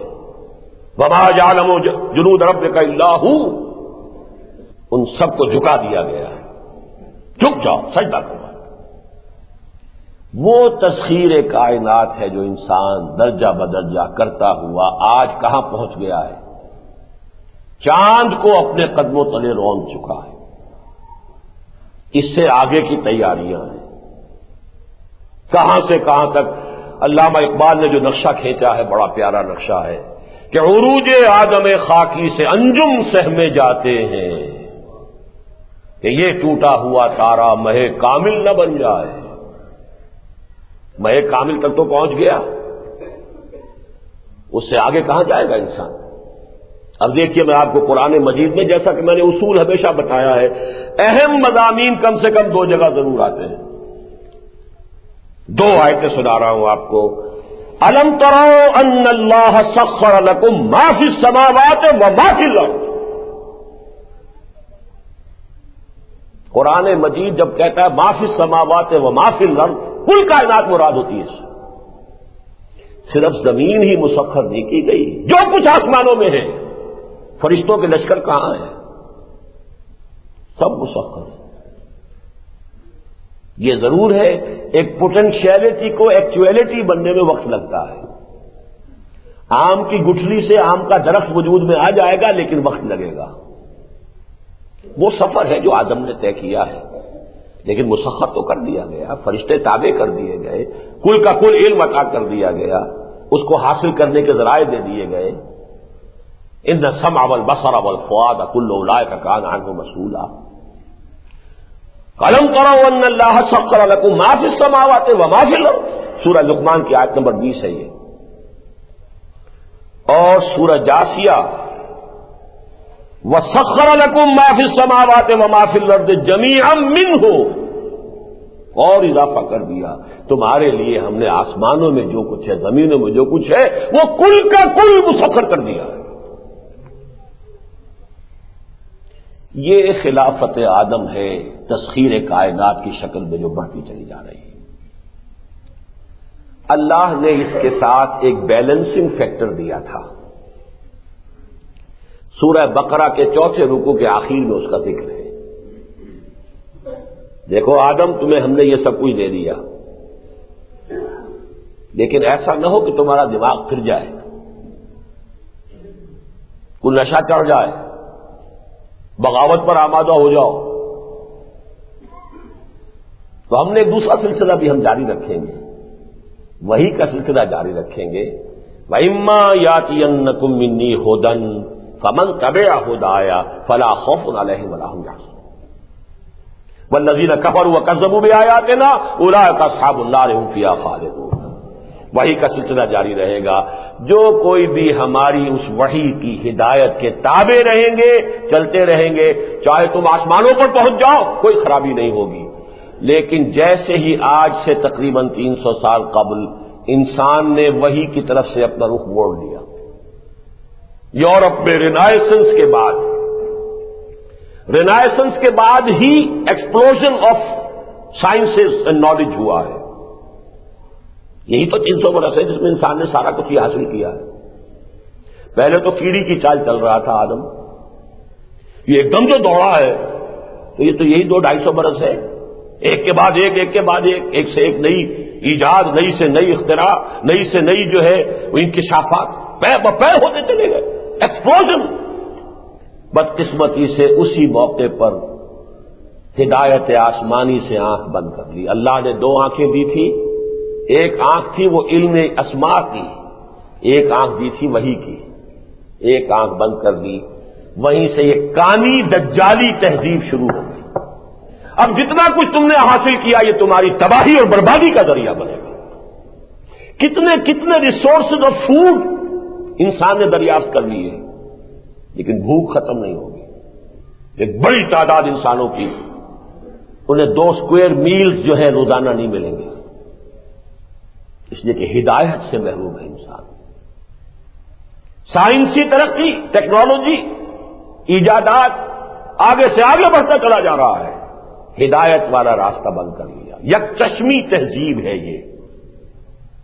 اس تہذیب کے اندر برا نہ مانیے، ہم سب کے سب غرق ہیں، کوئی کم کوئی زیادہ۔ کوئی بالکل غرق ہو چکا ہے، اس کے سامنے کچھ نہیں، نہ خدا سے کوئی تعلق، نہ آخرت کا کوئی خیال، نہ وحی کا کوئی تعلق، نہ قرآن سے کوئی دلچسپی۔ دنیا اور دنیا کی محنت اور دنیا کا عیش اور دنیا کا ساز و سامان اور دنیا کی سہولتیں، بہت بڑی بات ہے۔ ویلفیئر اسٹیٹ، اجتماعی طور پر بہبود ہونی چاہیے، دنیا میں یہ ہونا چاہیے۔ آخرت کس بلا کا نام ہے، کوئی فکر ہی نہیں۔ اللہ خالق وہ بھی کوئی ہے، ہوگا کوئی، ڈکوسلے ہیں۔ روح بھی کسی شے کا نام ہے، کیا پتا ہے۔ بھائی جسم ہے، جسم کی خیال رکھو، جسم کو پالو، پرورش کرو، اس کے لیے منرلز ہونے چاہیے، وائٹامنز ہونے چاہیے، یہ ہونا چاہیے، وہ ہونا چاہیے۔ روح کس شے کا نام ہے؟ یہ ہے دجالی تہذیب، یک چشم تہذیب۔ کوئی سر کے اوپر سے بھی اس کے پانی گزر چکا، وہ غرق ہے۔ ہم جائزہ لیں گے تو کوئی گھٹنوں تک ہے، کوئی گردن تک ہے۔ اللہ رسول کا نام تو یاد ہے، باقی ساری مساعی، ساری بھاگ دوڑ، ساری دلچسپیاں اس مادے کے لیے، اس دنیا کے لیے، اس جسم کے لیے، اس حیات دنیاوی کے لیے، اس کے سوا کوئی سوچ نہیں، کوئی فکر نہیں، بلکہ کھلم کھلا استہزاء ہے، انکار۔ یہی وجہ ہے، نوٹ کر لیجئے کہ حدیث میں اس دجالی فتنے سے بچاؤ کے لیے سورہ کہف کو علاج بتایا گیا۔ جو شخص سورہ کہف کی تلاوت کرتا رہے گا، اور تلاوت کے معنی وہ نہیں ہے بغیر سمجھے وہ الفاظ پڑھ لینا، سمجھنا، غور کرنا، وہ دجالی فتنے کے اثرات سے محفوظ رہے گا۔ کیوں؟ تھوڑے تھوڑے وقفے کے بعد، یہ سورہ مبارکہ ایسی عجیب ہے، تھوڑے تھوڑے وقفے کے بعد ایک بات کو ریپیٹ کیا گیا ہے۔ اس دنیا میں جو کچھ زیبائش اور آرائش نظر آ رہی ہے، جس سے آنکھیں چکا چوند ہو جاتی ہیں، دی گلٹرنگ ایکسپیرئنس، یہ دجل ہے، فریب ہے، یہ حقیقت نہیں ہے۔ تمہاری ظاہر بین نگاہیں جو کچھ دیکھ رہی ہیں، اپیئرنس اینڈ ریئلٹی، اپیئرنس کچھ اور ہے، ریئلٹی کچھ اور ہے۔ پہلے ہی رکوع میں فرمایا انا جعلنا ما علی الارض زینۃ لها لنبلوہم ایہم احسن عملا۔ یہ زمین میں جو کچھ ہے ہم نے اسے زینت بنا دیا ہے، زیبائش ہے، آرائش ہے، بڑی چمک دمک ہے، اسکائی اسکریپرز ہے، کیا شان ہے، یہ سب زینت ہے تاکہ ہم تمہیں جانچیں کہ تم میں سے کون ہے اچھے عمل کرنے والا۔ وَإِنَّا لَجَاعِلُونَ نَمَا عَلَيْهَا صَعِيدًا جُرُزًا، ایک وقت آئے گا چٹیل میدان کر دیں گے، سب برابر ہوگا، لا يرون فيها لا يرى فيها عوجا ولا امتا، نہ کوئی ٹیلا نظر آئے گا، نہ کوئی اونچائی نہ کوئی نیچائی، بس امتحان کے لیے رخ روشن کے آگے شمع رکھ کر وہ یہ کہتے ہیں ادھر جاتا ہے دیکھیں یا ادھر پروانہ آتا ہے۔ اللہ نے یہ پردہ ڈال دیا دنیا کا، اس پردے کے باوجود آیا یہ اسی دنیا کے زلف گراگیر کے اسیر ہو کر رہ جاتے ہیں یا ہم سے محبت کرتے ہیں، ہم سے لو لگاتے ہیں؟ اسی کو آگے فرمایا حضور سے خطاب کر کے وَلَا تَعْدُ عَيْنَاكَ عَنْهُمْ، اے محمد صلی اللہ علیہ وسلم اپنے ان فقیر اور غلام ساتھیوں کی طرف سے نگاہیں نہ پھیریے، یہ کہیں آپ کی عدم توجہی کے شاکی نہ ہو جائیں۔ وَلَا تَعْدُ عَيْنَاكَ عَنْهُمْ تُرِيدُ زِينَةَ الْحَيَاةِ الدُّنْيَا، اس کی تعبیر کافی مشکل ہے، میں صرف جو تعبیر میں سمجھتا ہوں کہ صحیح ہے وہ بیان کر رہا ہوں۔ کہیں ایسا نہ ہو کہ لوگ بھی یہ سمجھے کہ محمد کی نگاہ کے اندر بھی یہی چیزیں جو ہیں ان کی قدر و قیمت ہے، یہ بھی دولت مندوں کی طرف ہی رخ یہ رکھتے ہیں، غریبوں کو نہیں پوچھتے، یہ مغالطہ نہ ہو جائے۔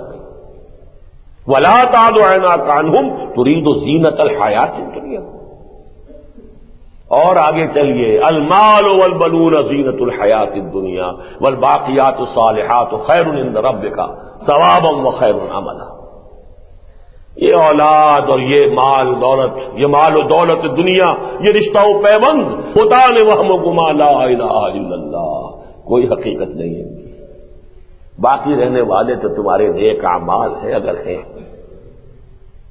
اور آخر میں جو کچھ کہا ہے اور هل ننبئكم بالاخسرين اعمالا الذين ضل سعيهم في الحياة الدنيا وهم يحسبون انهم يحسنون صنعا، ہم بتا دیں تمہیں سب سے زیادہ گھاٹے میں کون رہے، بھاگ دوڑ بھی کی، دن رات ایک بھی کیے، مشقتیں بھی جھیلی، پسینے بھی بہائے، لیکن مقصود صرف دنیا رہی تو گھاٹے میں رہ گئے۔ الذین ضل سعیہم فی الحیاۃ الدنیا، جن کی ساری بھاگ دوڑ سعی و جہد دنیاوی زندگی ہی کے اندر بھٹک کر رہ گئی، اس سے آگے ان کا کوئی ہدف ہی نہیں۔ وہم یحسبون انہم یحسنون صنعا، اور خوش ہو رہے ہیں بڑے کامیاب ہو گئے، ہم نے ایک مل کے 2 بنا لیے، 2 کے 3 بنا لیے، میں نے اتنی جائیداد بنا لی، میں نے یہ کر لیا، میں اس جگہ پہنچ گیا، یہ سارا خوش ہو رہے ہیں، ہم بڑے اچھا کام کر رہے ہیں، کامیاب ہو رہے ہیں، حالانکہ ان کی تو ساری سعی و جہد بھٹک کر رہ گئی ہے۔ آہ وہ تیر نیم کش جس کا نہ ہو کوئی ہدف، اللہ نے یہ تمہیں صلاحیتیں دی تھی، وقت دیا تھا، آخرت بناؤ، آخرت کماؤ اور اللہ تعالی کو راضی کرو، اللہ کی رضا حاصل کرو، تم نے کہاں لگا دیا اس کو؟ توانائیاں اپنی جوانی کہاں گوائی، کہاں لگائی؟ یہ ہے اصل میں اس عام جو فتنہ ہے، فتنہ دجالی۔ اور اس موضوع پر میں آپ کو بتا دوں کہ بہترین جو ہے بات سورہ کہف کی، گویا کہ ایک حوالے سے وہ مختصر تفسیر بھی کہہ سکتے ہیں، لیکن وہ التذکیر بسورۃ الکہف، یہ ایک کتاب چھپی ہوئی بھی ہے، یہ مولانا مناظر احسن گیلانی رحمۃ اللہ علیہ اس صدی کے آغاز میں ایک ایسے شخص ہوئے ہندوستان میں ان سے بہت متاثر ہوں، میں سمجھتا ہوں کہ وہ جامع معقول و منقول ہے، اور ساتھ ہی ظاہر و باطن دونوں کے اندر کمال حاصل کیا۔ 4 ڈائمینشنز بہت کم لوگوں میں پوری ہوتی ہیں، وہ ہے مناظر احسن گیلانی۔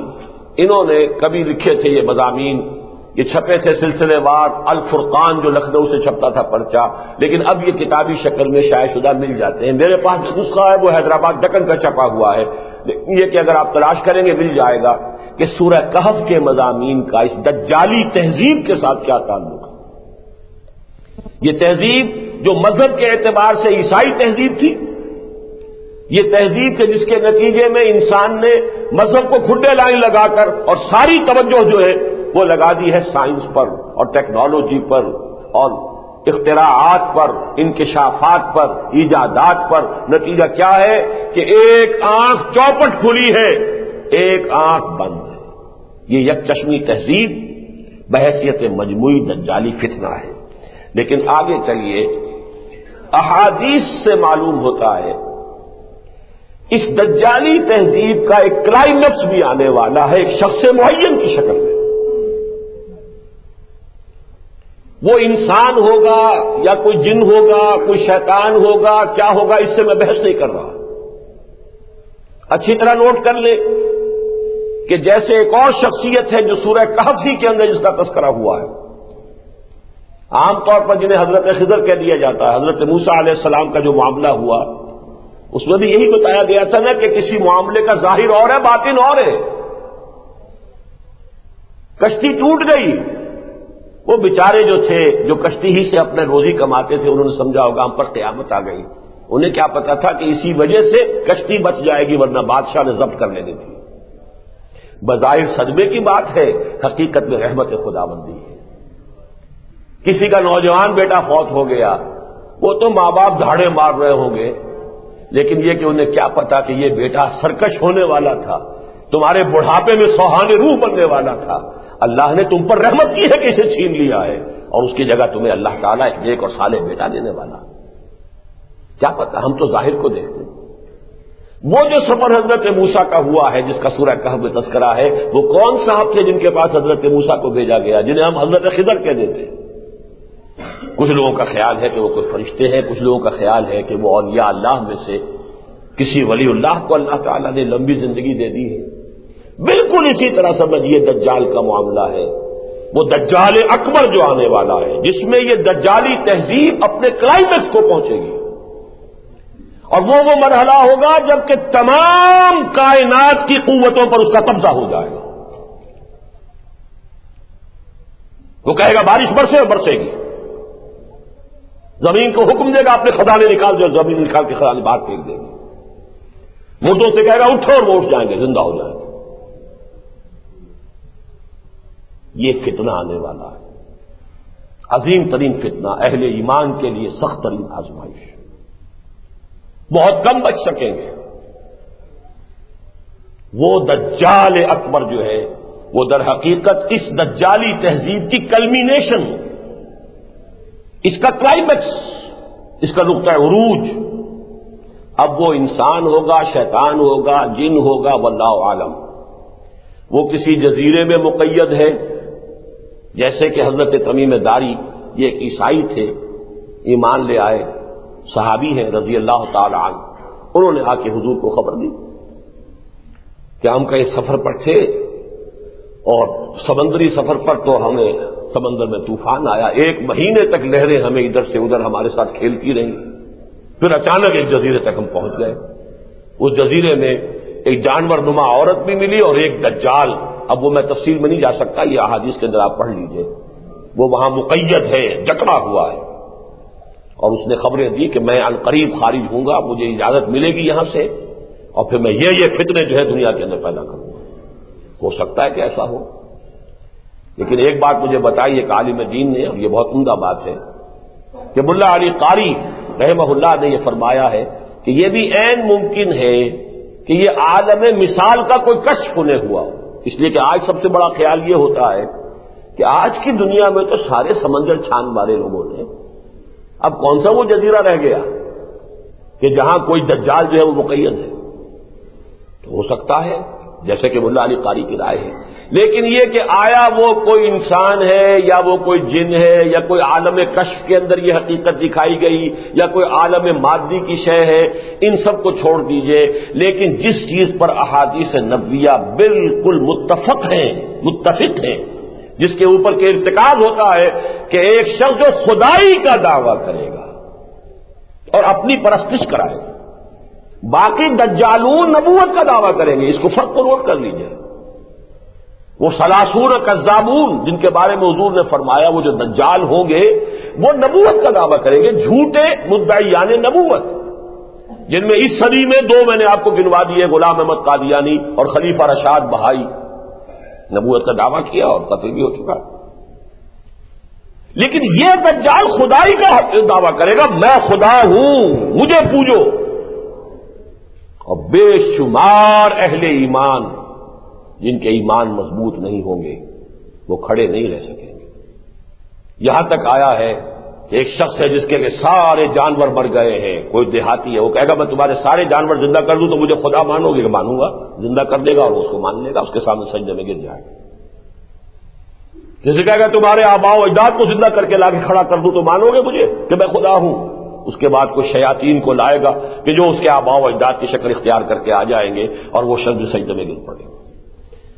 پوری یوں سمجھیے کہ سخت ترین آزمائش، وہ جو میں نے ابھی شعر پڑھا تھا، رخ روشن کے آگے شمع رکھ کر وہ یہ کہتے ہیں ادھر جاتا ہے دیکھیں یا ادھر پروانہ آتا ہے، یہ مادی ساری قوتیں جب کسی انسان کے ہاتھ میں آ جائیں اور وہ خدائی کا دعویٰ کرے، پھر بھی اگر کوئی انسان قائم رہ جاتا ہے کہ نہیں، اسی لیے حضور نے بڑی تفصیلی اس شخص سے معین کی شکل بتائی ہے، اس کا حلیہ بتایا ہے، اس کے بال گھنگریالے ہوں گے، اس کی ایک آنکھ ہوگی، وہ یک چشمی تہذیب جب ایک شخص سے مشکل کے اندر جب وہ سامنے آئے گی تو وہ ایک چشم ہوگا۔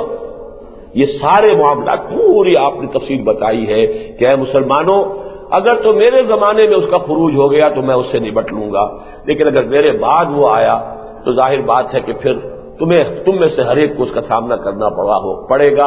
اور بڑے پیارے الفاظ ہیں، واللہ خلیفتی علی کل مسلم، پھر اللہ جو ہے وہی نگہبان ہوگا کہ وہ میرا خلیفہ ہوگا ہر مسلمان کے لیے۔ تو یہ جو ہے دجال اکبر در حقیقت، اس کے بارے میں اچھی طرح سمجھ لیجئے کہ اس کے بارے میں کہ ایک انسان مشکل مشخص وہ انسان ہے یا جن ہے انسانوں کی شکل میں، وہ پہلے سے پیدا شدہ ہے یا بعد میں پیدا ہوگا، جیسے حضرت خضر کی شخصیت ہے جس کے بارے میں کوئی یقین کے ساتھ نہیں کہا جا سکتا کہ وہ فرشتے ہیں یا یہ کہ وہ کوئی انسان ہے، اسی طریقے سے اس کے بارے میں یہ کہنا کہ وہ جن ہے یا انسان ہے یہ مشکل ہے، لیکن یہ کہ یہ عظیم فتنہ دجال اکبر کا ہو کر رہنا ہے۔ ایک اور مسیح کی خبر ہے اور وہ ہے کہ جس کی طرف دنیا کے حالات بڑی تیزی کے ساتھ، بہت تیزی کے ساتھ آگے بڑھ رہے ہیں، اور اس کے بارے میں میں نے اس سے پہلے بھی کچھ نہ کچھ بتایا ہے، آج ذرا اور واقعات کے حوالے سے آپ کو سمجھا دینا چاہتا ہوں۔ عیسائیوں کی روایات، تورات اور انجیل اور احادیث اور قرآن مجید کے اشارات متفق ہے اس چیز پر کہ ایک شخص جھوٹے مسیح کا دعویٰ لے کر سامنے آئے گا۔ مسیح بھی تو اللہ کے نبی تھے نا۔ ایک یہودی اٹھے گا اب وہ دعویٰ کرے گا میں مسیح ہوں۔ میں آپ کے سامنے کئی مرتبہ یہ بات بیان کر چکا ہوں، میری کتاب چھپی ہوئی ہے، اب اس میں یہ بحث موجود ہے، سابقہ اور موجودہ مسلمان امتوں کا ماضی حال اور مستقبل، کہ یہود کے لیے بہت سے انبیاء نے پیشین گوئی کی تھی کہ ایک مسیح آئیں گے اور وہ مسیح تمہیں نجات دلائیں گے۔ وہ مسیح آئے علیہ الصلوۃ والسلام، عیسیٰ ابن مریم۔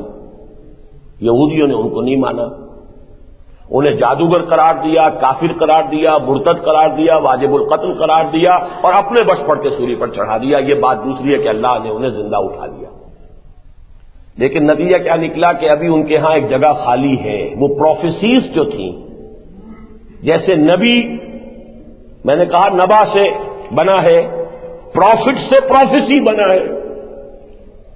پروفٹ کا کام ہے پروفیسی ہے، بنیادی طور پر خبریں دینا۔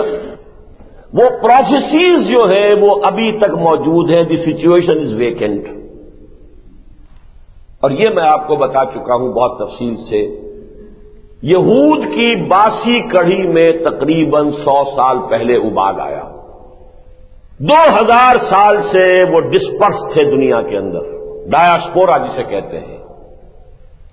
سن 70 عیسوی میں یروشلم برباد کیا ہے ٹائٹس رومی نے، اور ان کے ٹیمپل کو، ہیکل سلیمانی جو دوسری مرتبہ تعمیر کیا گیا تھا، اس کو مسمار کر دیا۔ صرف ایک دیوار ویلنگ وال باقی ہے، کچھ نہیں۔ وہاں یہ جاتے ہیں اور روتے ہیں، سر پٹکتے ہیں اپنا۔ لیکن جیسا کہ میں نے شروع میں بھی بتایا تھا، 1897 میں کچھ یہودی جمع ہوئے، ایلڈرز آف دی زائن، کہ بھائی اس طرح بیٹھے رہنے سے کام نہیں بنے، کچھ ہاتھ پاؤں چلانے چاہیے۔ وہ مسیحا جب آئے گا، آ جائے گا، دیکھا جائے گا۔ تھے بھی سیکولر مائنڈڈ لوگ تھے یہ، شاید مسیحا میں پورے طور پہ بلیو بھی نہ کرتے ہو، خالص سیکولر، سود خور اور بینکرز کا ایک طائفہ تھا، یہ جو زائنسٹ جو ایلڈرز تھے، انہی میں سے ایک یہ ہے جو ہمارے عمران خان کا قصر بن گیا ہے، وہی گولڈ سمتھس، بہت پرانا یہودی سود خور خاندان، دی راث چائلڈز، ایک ان میں سے ایک چیک 40 بلین ڈالر کا لکھ سکتا ہے، اتنی دولت ہے ان کے پاس، پوری دنیا کا کنٹرول ہے۔ IMF ہو یا ورلڈ بینک ہو، ان کے ہاتھوں کے اندر ناچنے والی کٹ پتلیاں ہیں، اس کے سوا کچھ نہیں۔ امریکی گورنمنٹ ان کے ہاتھوں میں ہے، اس لیے کہ سب سے بڑی مقروض حکومت جو ہے یونائٹڈ اسٹیٹس آف امریکہ کی ہے۔ امریکہ میں کرنسی کا ایشو اور کنٹرول ان کے ہاتھ میں ہے، گورنمنٹ آف امریکہ کے ہاتھ میں نہیں ہے۔ یہ میں آپ کو بتا چکا ہوں اپنی 13 اکتوبر کی تقریر کے اندر ساری تفاصیل۔ بہرحال زائنسٹ نے کچھ نہ کچھ محنت کی، 20 سال کے بعد 1917 میں بالفور ڈیکلیریشن حاصل کر لیا۔ فرنگ کی رگے جہاں پنجہ یہود میں ہے، یہ علامہ اقبال دیکھ آئے تھے، سن 5 سے سن 8 تک رہے نا یورپ میں، 1905 سے 1908 تک جرمنی میں بھی رہے، انگلستان میں بھی رہے، اور دونوں جگہ دیکھ لیا تھا آپ نے کہ کیا حال ہے، فرنگ کی رگے جہاں پنجہ یہود میں ہے، لہذا برطانیہ سے بالفور ڈیکلیریشن حاصل کر لیا۔ 1948 14 مئی 1948 کو اسرائیل قائم ہوا۔ اس وقت تک مذہبی یہودی ابھی بیٹھا ہوا تھا، وہ کوئی کام کرنے کو تیار نہیں تھے۔ جب اسرائیل بن گیا، اور خاص طور پر جب 1967 میں اس نے اپنی حدود بھی وسیع کر لی، پورا سینائی پیننسولا آ گیا، گولان ہائٹس تک جو ہے وہ شام کا حصہ جو ہے، سارا ویسٹ بینک آ گیا، بڑے بڑے رقبے آ گئے۔ اب وہ آنکھ کھلی ان مذہبی یہودیوں کی، وہ بھی رفتہ رفتہ نئے سیٹلمنٹ جو ہوئی ہیں تو ان میں وہ آ کے آباد ہو گئے، اور یہ ان کے مابین اب ایک سٹرگل ہے جو چل رہی ہے، کانفلکٹ ہے جو چل رہا ہے۔ مذہبی یہودی کہتے ہیں کہ ہمیں اپنا گریٹر اسرائیل قائم کرنا ہے، ہر حال میں کرنا ہے، جو نیل سے فرات تک ہوگا۔ یہی وجہ ہے کہ وہ ریزنٹ کر رہے ہیں کہ تم یہ زمینیں واپس کیوں کر رہے ہیں، ہمیں تو اور لینی ہے۔ آخر یہ رابین قتل ہو گیا کہ نہیں ہو گیا؟ یہی مذہبی عیسائی ہے جس کے غصے کا ایک ظہور ہوا تھا، جو وہ شخص گولڈسٹین جو ہے وہ داخل ہوا مسجد خلیل میں، اور اس نے کتنے مسلمانوں کو بھون کر رکھ دیا فجر کی نماز کے وقت۔ یہ وہ ہے یہودی فنڈامنٹلسٹ مذہبی لوگ، یہ کہتے ہیں کہ ہم نے گریٹر اسرائیل قائم کرنا ہے، جبکہ زائنسٹ حکومت اور امریکہ ان دونوں کی پالیسی یہ ہے کہ بھائی تمہیں آم کھانے ہیں کہ پیڑ گننے ہیں۔ ایسا کرتے ہیں کہ پورے عرب ممالک کو، شمالی افریقہ، مغربی ایشیا، اس کو ملا کر ایک اکنامک بلاک بنا لیتے ہیں، جیسے کامن یورپین مارکیٹ ہے۔ اب اس میں پیسہ ان کا ہے، دولت ان کے پاس ہے، تیل ان کا ہے، لیبر ان کی ہے، ٹیکنالوجی، مینجمنٹ، نو ہاؤ سب ہمارے پاس ہے، لہذا ملائی ہم کھائیں گے، مکھن ہم کھائیں گے، پنیر ہم کھائیں گے، کوئی چھاچھ ماچھ، کوئی دودھ، سکمڈ ملک جو ہے وہ ان کو بھی دے دیں گے۔ تو یہ بہتر ہے یا خامخواہ ہم ایک جو ہے گریٹر اسرائیل قائم کریں، سارے عربوں کی دشمنی مول لیں، سارے مسلمانوں کی دشمنی مول لیں، تو وہ تو پھر یقاتلون فیقتلون ویقتلون ہو کر رہے گا، وہ ہمیں قتل کریں گے تو ہم انہیں قتل کریں گے، کوئی امن نہیں ہو سکے گا۔ تو یہ پیس پلان جو چل رہا ہے، پیس کے حوالے سے ایک کامن مارکیٹ بنا لو، لیکن ان دونوں گروپس کے مابین نوٹ کرنے کی بات یہ ہے، یہ طے ہے مسجد اقصی گرائی جائے گی اور تھرڈ ٹیمپل تعمیر ہوگا۔ میں یہاں آپ کو 2 قول سنا رہا ہوں۔ 14 مئی سن 48 کو اسرائیل قائم ہوا، جون سن 67 میں موشے دایان، وہ کانا، وہ جرنیل، وہ داخل ہوا یروشلم میں، پرانے یروشلم نے فتح کیا، اور اس کے بعد اس کے الفاظ ہیں، we have return to our holiest of holy places, never to leave this place again. ہم آ چکے ہیں اپنی مقدس ترین جگہ پر، اور اب کبھی یہاں سے نہیں نکلیں گے۔ اسی زمانے میں ایک یہودی، نام اس کا اسرائیل ایلڈاد ہے، اس سے کسی بڑے صحافی نے انٹرویو لیا، are you going to build your temple? Yes. When will you do it? اس کا جواب یہ تھا کہ جب داؤد نے یروشلم فتح کیا تھا علیہ الصلوۃ والسلام، اس کے اور حضرت سلیمان کے ہیکل کے تعمیر کرنے میں ایک جنریشن کا فصل تھا، یعنی 40 برس۔ The same will happen here. 40 برس کے بعد ہم اپنا ٹیمپل تعمیر کریں گے۔ تو یہ کتاب جو ہے دی لیٹ گریٹ پلینٹ ارتھ، ہال لنڈ سے اس کا مصنف ہے، 1970 میں چھپی ہے، جس سے میں یہ سارے آپ کو حوالے دے رہا ہوں۔ اس نے وہ لکھتا ہے کہ ایک دم وہ صحافی جو ہے چونک اٹھا، کیا کہہ رہے ہو؟ پھر اس گنبد صخرہ کا کیا ہوگا؟ ڈوم آف دی راک، اس کا کیا بنے گا کہ جو مسلمانوں کی یوں سمجھیے کہ مقدس ترین جگہ ہے اور وہ عین اس کے مرکز میں ہے۔ اس نے کہا this is of course an open question, who knows, maybe there will be an earth quick,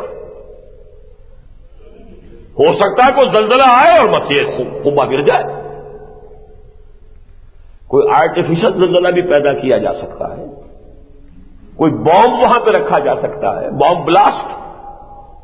20 story building جو تھی تباہ ہوئی ہے ایک بم سے، اوکلاہوما میں 200 آدمی مرا ہے ایک بم سے۔ تو سوچئے کہ مسجد اقصی کا کیا حال ہوگا؟ یہ طے ہے، اور 40 برس ان کے اب پورے ہو رہے ہیں۔ نوٹ کر لیجئے، 1948 میں فتح کیا تھا، 1998 آیا کھڑا ہے سر کے اوپر۔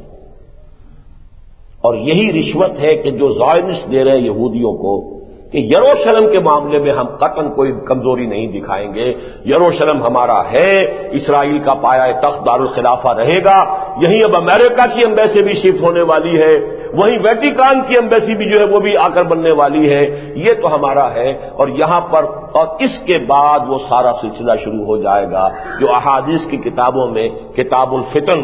ظاہر بات ہے مسجد اقصی کے گرنے کا نتیجہ وہ نہیں نکل سکتا جو کہ ایودھیا کی مسجد کا ہوا ہے۔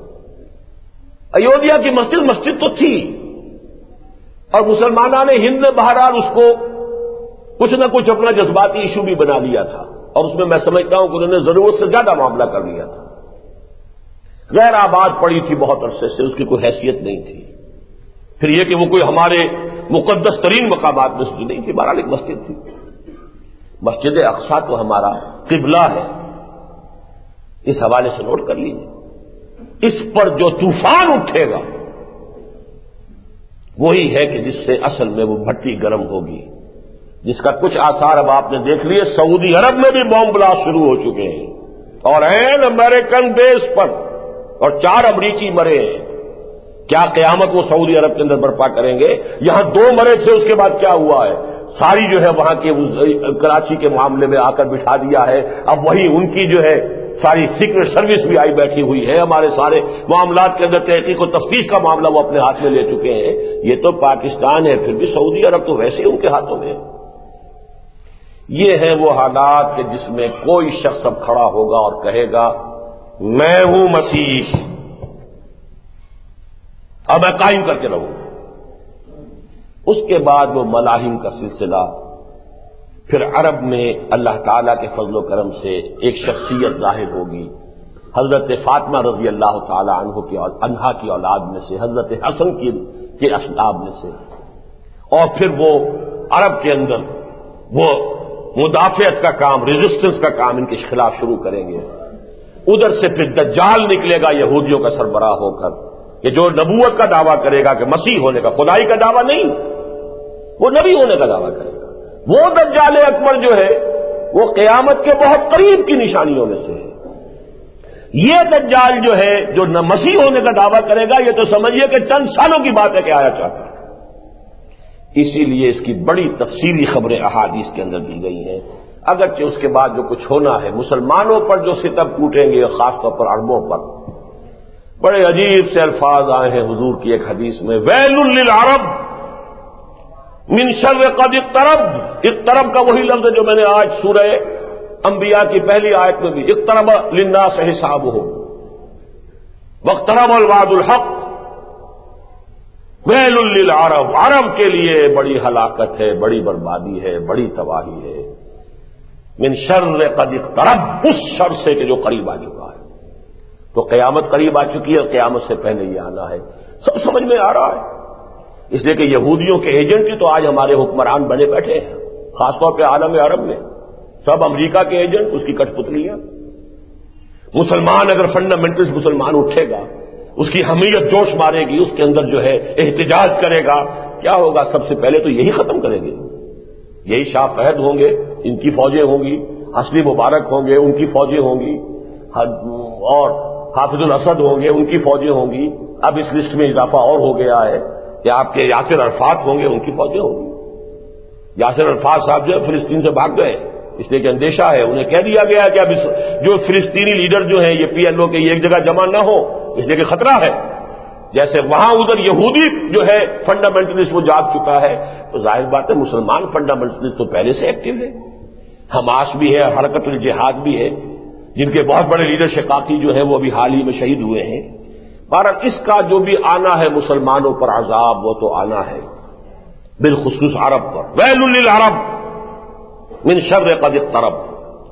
لیکن اس کے بعد اس کا جو آخری ڈراپ سین ہونا ہے، حضرت مسیح دجال کو قتل کریں گے، ان کی مدد سے اور مشرق سے جانے والی فوجوں کی مدد سے، وہ خراسان ہو یا پاکستان ہو، اللہ کرے کہ وہ پاکستان ہو، کہ یہاں اس سے پہلے وہ خلافت علی منہاج النبوہ کا نظام قائم ہو اور یہاں سے پھر فوجیں چلیں، اور ان کی مدد سے اور حضرت مہدی، پھر یہ جنگیں ہوں گی۔ وہ کتاب الملاحم میں بڑی تفاصیل ہے، ان کی تفصیل میں اس وقت جانا نہیں چاہتا۔ نتیجہ یہ ہوگا یہودی ایک ایک ختم ہوگا اور عیسائیت ختم ہو جائے گی، اسلام اور عیسائیت مدغم ہو جائیں گے۔ حدیث میں آتا ہے حضرت مسیح صلیب کو بھی توڑ دیں گے اور خنزیر کو قتل کر دیں گے، یعنی صلیب کا عقیدہ ختم ہو جائے گا کہ حضرت مسیح کہیں گے مجھے تو کسی نے سولی دی نہیں، مجھے تو زندہ اللہ نے اٹھایا تھا، تم نے یہ سارا جو پکھنڈ جو کھلا رکھا ہے، یہ میری مصلوبیت کا، اس کی کوئی حقیقت ہی نہیں۔ یکسر الصلیب، وہ صلیب کو توڑ کر پھینک دیں گے، جو اس وقت ان کی سب سے بڑی علامت ہے، سمبل ہے۔ وہ گلے میں بھی لٹکا ہوتا ہے اور جو ہر جگہ پر جو ہے گرجے پر بھی کھڑی ہوتی ہے، صلیب ہی تو ہے۔ صلیب کو توڑ دیں گے اور خنزیر کو قتل کر دیں گے، کیونکہ یہ شریعت موسوی میں بھی حرام تھا اس کا گوشت کھانا، اور شریعت محمدی میں بھی، درمیان میں یہ عیسائیوں نے اس کو حلال کر لیا اپنے لیے، تو لہذا وہ بھی معاملہ ختم ہو جائے گا۔ شریعت محمدی ہی کا پھر جو ہے دنیا کے اندر بول بالا ہوگا۔ حضرت مسیح علیہ السلام 40 یا 45 برس تک دنیا میں، پھر وہ امن کی حکومت، عالم اسلام، عالم ارضی پر خلافت علی منہاج النبوہ کا نظام قائم رہے گا، اور اس کے بعد ان کا انتقال بھی ہوگا، تبھی موت بھی واقع ہوگی۔ اور ایک حدیث کے مطابق حضور ہی کے حجرے میں وہ دفن ہوں گے، اور حضور نے فرمایا قیامت کے دن وہ جب بعث بعد الموت ہوگا، نفخہ ثالثہ کے بعد، تو میں اور مسیح ابو بکر اور عمر کے درمیان میں اٹھیں گے، داہنے بائیں جو ہے ابو بکر اور عمر ہوں گے، درمیان میں ہوں گا اور مسیح ہوں گے۔ ایک بنی اسرائیل کے خاتم الانبیاء تھے اور ایک تمام سلسلہ نبوت کے خاتم ہے محمد رسول اللہ صلی اللہ علیہ وسلم۔ ان دونوں کو اللہ اٹھائے گا۔ اسی حدیث میں یہ آتا ہے کہ وہ شادی بھی ہوگی، ان کی اولاد بھی ہوگی۔ یہ ساری چیزیں ہیں کہ جن میں تفصیل میں جانے کا بھی اس وقت موقع نہیں ہے۔ بہرحال اب اسی پر آج اکتفا کیجیے۔ اقول قولی ھذا واستغفر اللہ لی ولکم ولسائر المسلمین۔